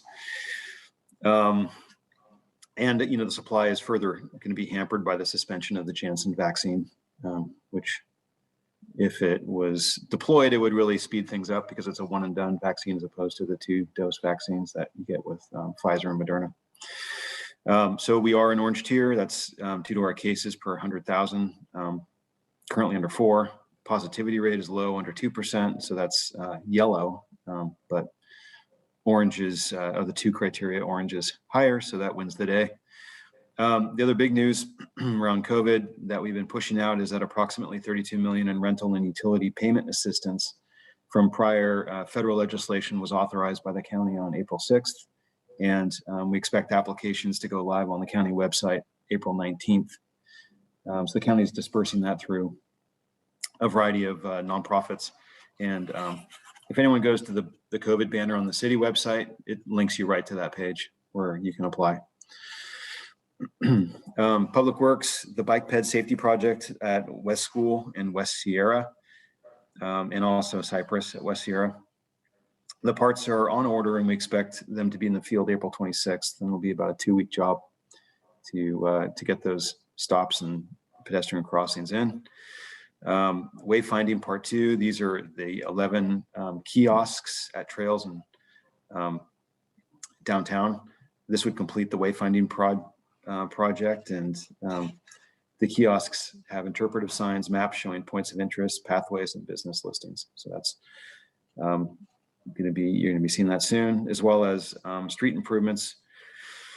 We haven't heard back yet on the Quick Strike project, which was a grant that we applied for. We should find out in May if we get that money.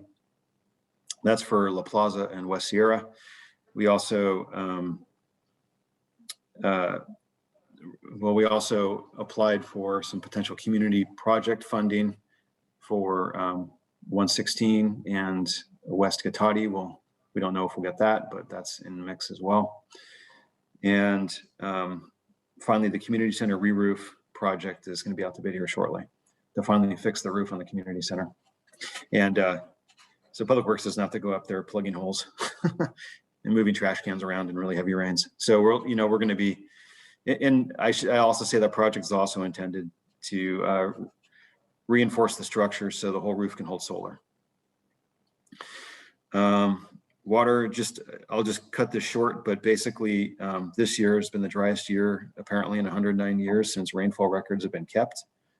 So we're looking at a dry year. Sonoma Water and all the contractors, including the city of Cotati, are preparing for water reduction measures. And there will be some disparity in sort of usage because Upper River is going to have some different probably restrictions than Lower River. So when I say Upper River, I mean above Healdsburg. Lower River a little different because it's fed from Lake Sonoma as opposed to Lake Mendocino. And community development, just real quick, the Gateway Sign Survey. This is what came to the council, and one of the action items we came away from that meeting with was putting this out to a community survey. So that's it's been out, and we're going to leave it up until April 23rd. We've had 25 responses so far, so that's pretty good. So we're continuing to encourage everyone to take their survey and provide direct input on that gateway sign design. And then the cottage housing ordinance, we had 2 public workshops with the Planning Commission, and we're expecting that will come forward to the council on April 27th, so the next meeting to discuss that. And then objective design guidelines, Planning Commission held a public workshop to review the draft, and the city put that together after receiving more than 100 responses from the community on that. And we're continuing to work on that, and we expect to come back to Planning Commission again for another discussion on May 3rd.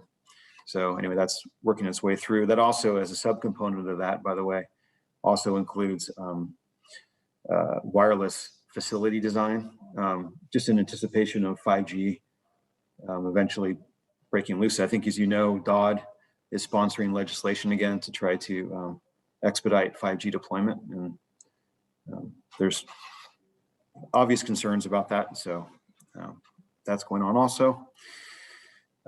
Police are hosting one of several drop-off sites in Sonoma County for drug drop-offs. That's April 24th, that's Saturday, from 10 a.m. to 2 p.m. at 216 schools. So that's the community center. It can take tablets, capsules, patches, other solid forms of prescription drugs.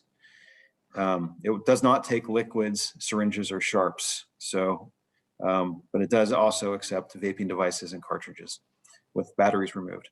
So that's April 24th, Saturday, 10 a.m. to 2 p.m. at the community center. And then recreation on March 24th, we hosted our Bunny Brunch to Go drive-through event, and we were able to serve 120 people. And it was a great event. A lot of people got pictures with the bunny, and it was very nice. The following Thursday on April 1st, we also delivered 40 bunnygrams throughout the city. There were baskets filled with stuffed eggs and other goodies, and we've had lots of families continue to express appreciation for ongoing events to celebrate safely, and we look forward to continuing to do more as health orders allow us to. And one of those is looking ahead to summer. Camp Cotati registration is open, and spaces are filling up actually very fast. We're hosting 9 weeks. We're hosting 9 weeks of an in-person camp, and we're also bringing back our CIT program for that. And we're also excited to see the weekly farmers market coming back in June on Wednesday evenings. And in the parks and facility news, we're finalizing the concept plans for the new Cotati Park playground and some of the pathways. We've expanded the scope a bit there, so we'll have one more public workshop on that. And we are now beginning to accept reservations for the Cotati room for private events as permitted through state guidelines. So we're looking forward to a busy and hopefully fun spring and summer with plenty of programs being offered for all ages. And of course, if you have any questions about recreation programming, you always can contact Ashley Wilson at 665-4222 or awilson@cotatistudio.org or any of the city's social media accounts. So with that, I would be happy to answer any questions. Thank you, Mr. Abid. Any questions from the council at this hour? None? Thank you so much. We will now move on to the city council member reports. Councilmember Sparks.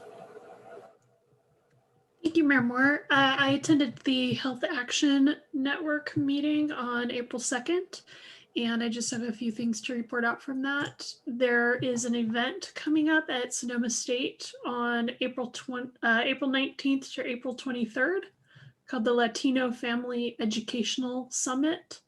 And it seems to be a great event that's going to bring high school students, well, not onto campus it normally would be, but onto Zoom to learn about opportunities for making college a reality. And I'd be happy to share more information about that with anyone who's interested. There was a presentation at Health Action about the ACEs Aware grant that a Sonoma County group has received. Got funding for about $3 million. And they sort of shared the framework for that grant and what it'll be used for, including a sort of closed loop referral system, which sounded really exciting. And last but not least, the Organization of Health Action is going through a redesign this year. We are at the stakeholder engagement stage right now. So in the meeting I attended, they were asking for input on how to make Health Action community-led and collaborative. And they've hired a firm called Collaborative Consulting to work this year on transitioning Health Action to have a different structure and be more community-led. And I'll just cut off there because it's getting late, but if anyone wants more information about that, I'd be happy to type a written summary to have to send out. Thank you, Councilmember Sparks. Councilmember Harvey. Yes, I'll try and be quick. City Manager Obid kind of hit on the water stuff. We approved the water budget at the Water Advisory meeting on April 5th, and there was quite a lot of talk about the water shortage and the conservation that we may have to go through. So we'll be hearing more of that. They're probably going to have to update their supply order that they go through with the state for how they release water, because we have so little water. So that will probably come in July. So more to come on that. We might have to have a special meeting to do that. On Zero Waste Sonoma, the Waste Management Board, we had a special meeting on the 30th, and we approved an increase for the organics. And there was a bunch of discussion because the county MOA and how they've capped us when they did the MOA. So there's got to be a lot more work to be able to move that, because as everyone knows, we were not part of that MOA. They did it without us. So we're kind of stopped where we're at on that. So more to come on that. And last but not least, attended the Santa Rosa Plain Groundwater Sustainability Agency meeting, and we are moving along on our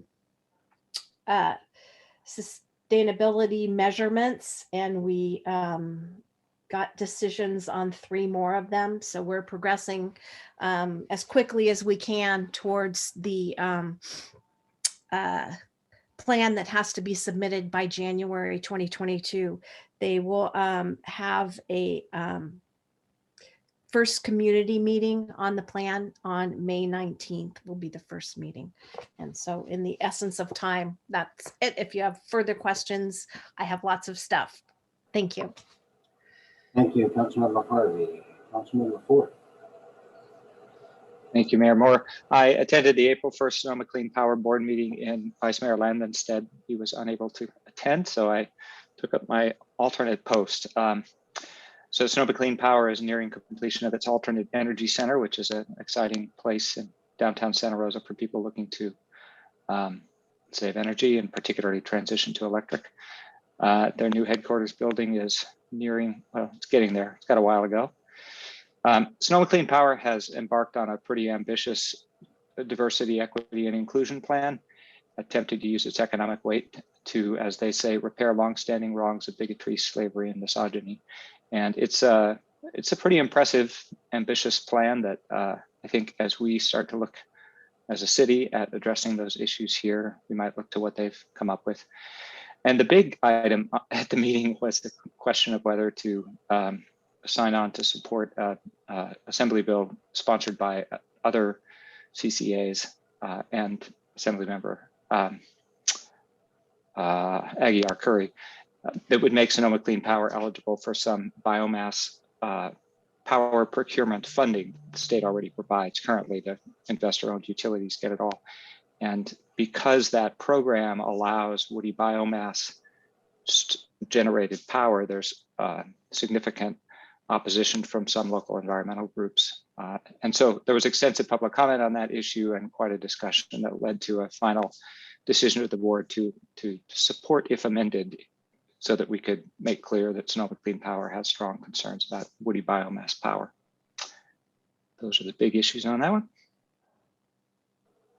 Thank you, Councilmember Ford. Vice Mayor Lemon. Thank you, Mr. Mayor. I want to start by thanking my colleague, Councilmember Ford, for attending that meeting. It was a rather controversial and difficult meeting, and I'm told by my colleagues you represented Cotati ably, so I wanted to share that with you and thank you for that. Apologies, I understand it was a historically long one as well, but it sounds like you had a good outcome. So thank you very much for stepping in and participating so deeply in that. Two quick things from SETA yesterday that are important to Cotati. Number one, we did authorize our executive director to finalize a draft coordination agreement with Bolt Mobility, and this will be for the Sonoma Marin e-bike share program. This will serve smart locations up and down the two counties and essentially act hopefully as something to help with the last mile problem that always is problematic for these type of locations. It will be 300 electric bikes that will be allocated between the two areas. So we have 4 stations here, Santa Rosa, Rohnert Park, Cotati, and Petaluma. There's 5 or 6 in Marin that will likely be used. So we're looking around 10, shall we say. So that's maybe 30 bikes a station. We'll see how they allocate. They've done some survey work with the public, got 500 responses looking for best ideas for most convenient and helpful parking areas to pick up, hubs, if you will, to pick up these bikes and deposit them. So now the work will be working with the various jurisdictions, and that includes us, determine sites on public property for these hubs, and we'll see where it goes. In theory, the idea was to have this done late July. I'm going to say end of summer. We see this in play probably very late end of summer. Maybe it creeps into the beginning of fall, but relatively soon we'll see this in play. And lastly, of importance to us, Rohnert Park has a long-standing regional mitigation fee program that was put together years ago to cover the impacts in other communities and areas from their development, most notably on traffic, which are pretty sizable. And it was designed to go a certain amount of time. And with the downturn and then COVID, it never really got a chance to get into play because construction didn't happen during most of that. So it was extended. So the bottom line is funds will be available from Rohnert Park for those who need mitigation for 5 years after the issuance of their 1,454th building permit. And why they chose 1,454 permits, that's a question for another time. That's too deep for me tonight, but I thought I'd share that because that is something that we may be looking at sometime in the future. Thank you, Mr. Mayor. Thank you, Vice Mayor Lemon. And I only have a couple of things to bring out. You saw the information on what's going on with REMIT and CIRA in our consent packet tonight, so I won't belabor that. There is a library advisory board coming up next week in Rohnert Park on the 22nd, I believe. And the Chamber of Commerce is holding an event Saturday in the park. And that should be nice to help out the Chamber and some local businesses on that. So with that, I will move on to public comment on non-action agenda items. Do we have any public comment on that? Thank you, Mayor Moore. Checking with our attendees. Lori Alderman, go ahead. Just more problems. Mr. Moore's his audio's been very bad for the last like 5-10 minutes. So that's my only comment. Thanks. Bye. Thank That you. will end public comment. Thank you very much. We don't have any information after the agenda was posted. Is that correct? Everything's been posted to the meeting portal. Nothing further. Now we will move on to closed session and to discuss city labor negotiations, unrepresented employees, and city manager. And at this point, I will open it up for public comment before we move into closed session. If there's any comments. Mr. Mayor, before you do that, I have a quick comment on item 16C, which is the city manager item.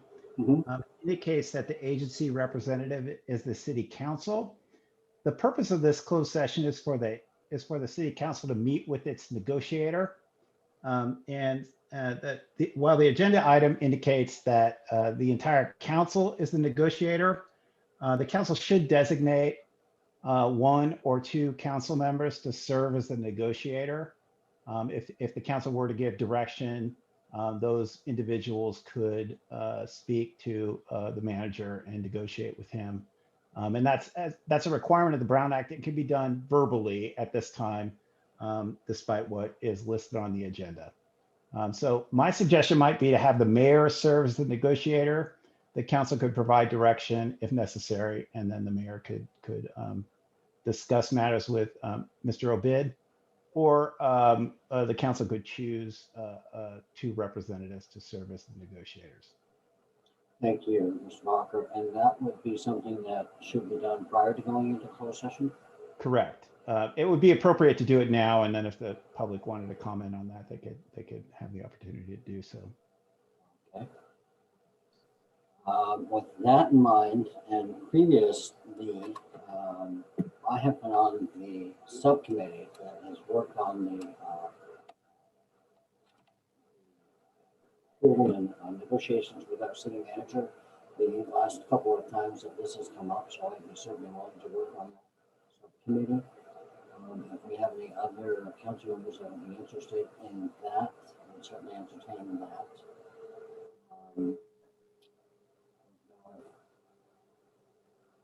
I would like to volunteer to be on that subcommittee. I did have some conversation with Vice Mayor previously. I don't know if there's still any interest in that.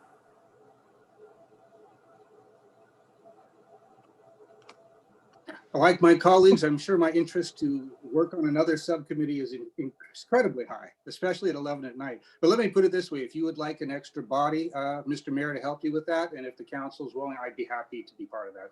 Thank you. Councilmember Sparks? I was, before Vice Mayor Landman volunteered, I was just going to say the same thing, that if you would like some help, I'd be happy to serve, but I will defer to Vice Mayor Landman. Thank you so much. Mr. Boston? I should have been quiet a little longer. Thank you, Councilmember Sparks. I'll learn from that example. Councilmember Ford? I'm assuming this requires a motion, so it gets in the minutes as a decision. Correct. So we will need, is that correct, Mr. Walker? Yes, I think it would be helpful to make the announcement through a motion. Do we need Okay. public comment first? Well, I think it would be, I think you could take public comment on the motion and then separately take public comment on the closed sessions. So I move to appoint Mayor Moore and Vice Mayor Landman as our negotiators for the city manager. This is Councilmember Harvey. I will second that. The motion is taken on the floor. I will certainly open that up for public comment at this point. Mayor Moore, your audio broke up on that. I'm not sure if the I'm so public. sorry on that. I indicated that we have a motion and a second on the floor. Prior to a vote, I would be welcome to open that up to public comment.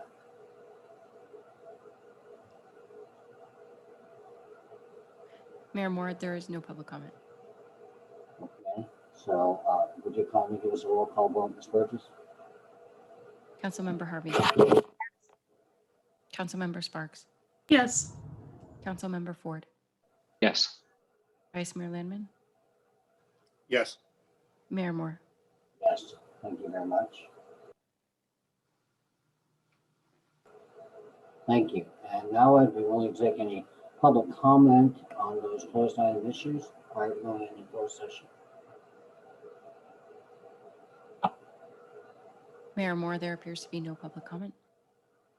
Thank you so much. So we will go into closed session now, and then report out of closed session after that.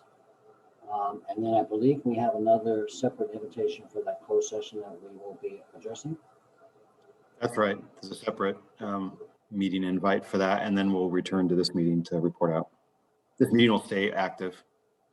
We'll keep this active, go into our next other Zoom session, and then come back out. So I will see you all in just a few moments, those that are in public session and those that are not. Thank you so much for a long, arduous evening.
Hey, Lauren, I'm back.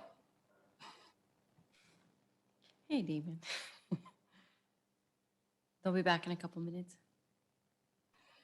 I believe so, yeah.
I'm sorry you had to stay through all this, Lauren. So is she. We are back from closed session at 11:38 p.m. and we do not have anything to report out. So with that, we will go ahead and adjourn our meeting at 11:38 p.m. Thank you all very much. Thank you, Damien. Thank you, Lauren. You guys have a great night and talk to you Thank soon. you. Good night, guys. Right. Thank you. Good night, everybody. Take care. Be Bye-bye. well. Right. Good luck on your recoveries there. Thank you. Thank you. And thank you earlier when you were ready to excuse me for feeling ill. I Oh, appreciate not a that. problem. If push comes to shove and you need to go, just, send us a text or something and we Well, can I ask a quick question about the protocol? So if I need to step away for a few minutes, can I just turn my camera off, keep my ears on? Is that okay? Or do we need to take a break from you to step away? Since Zoom is so new, I don't think we've ever had too many concerns on that. But Yeah, I mean, normally we would just, pause the meeting if someone needs Right. to walk away. Right. There's not really even a way to give a signal here. So Yeah, it's kind of like you have Like to that. interrupt the mayor and say, hey, I need to step away for a second.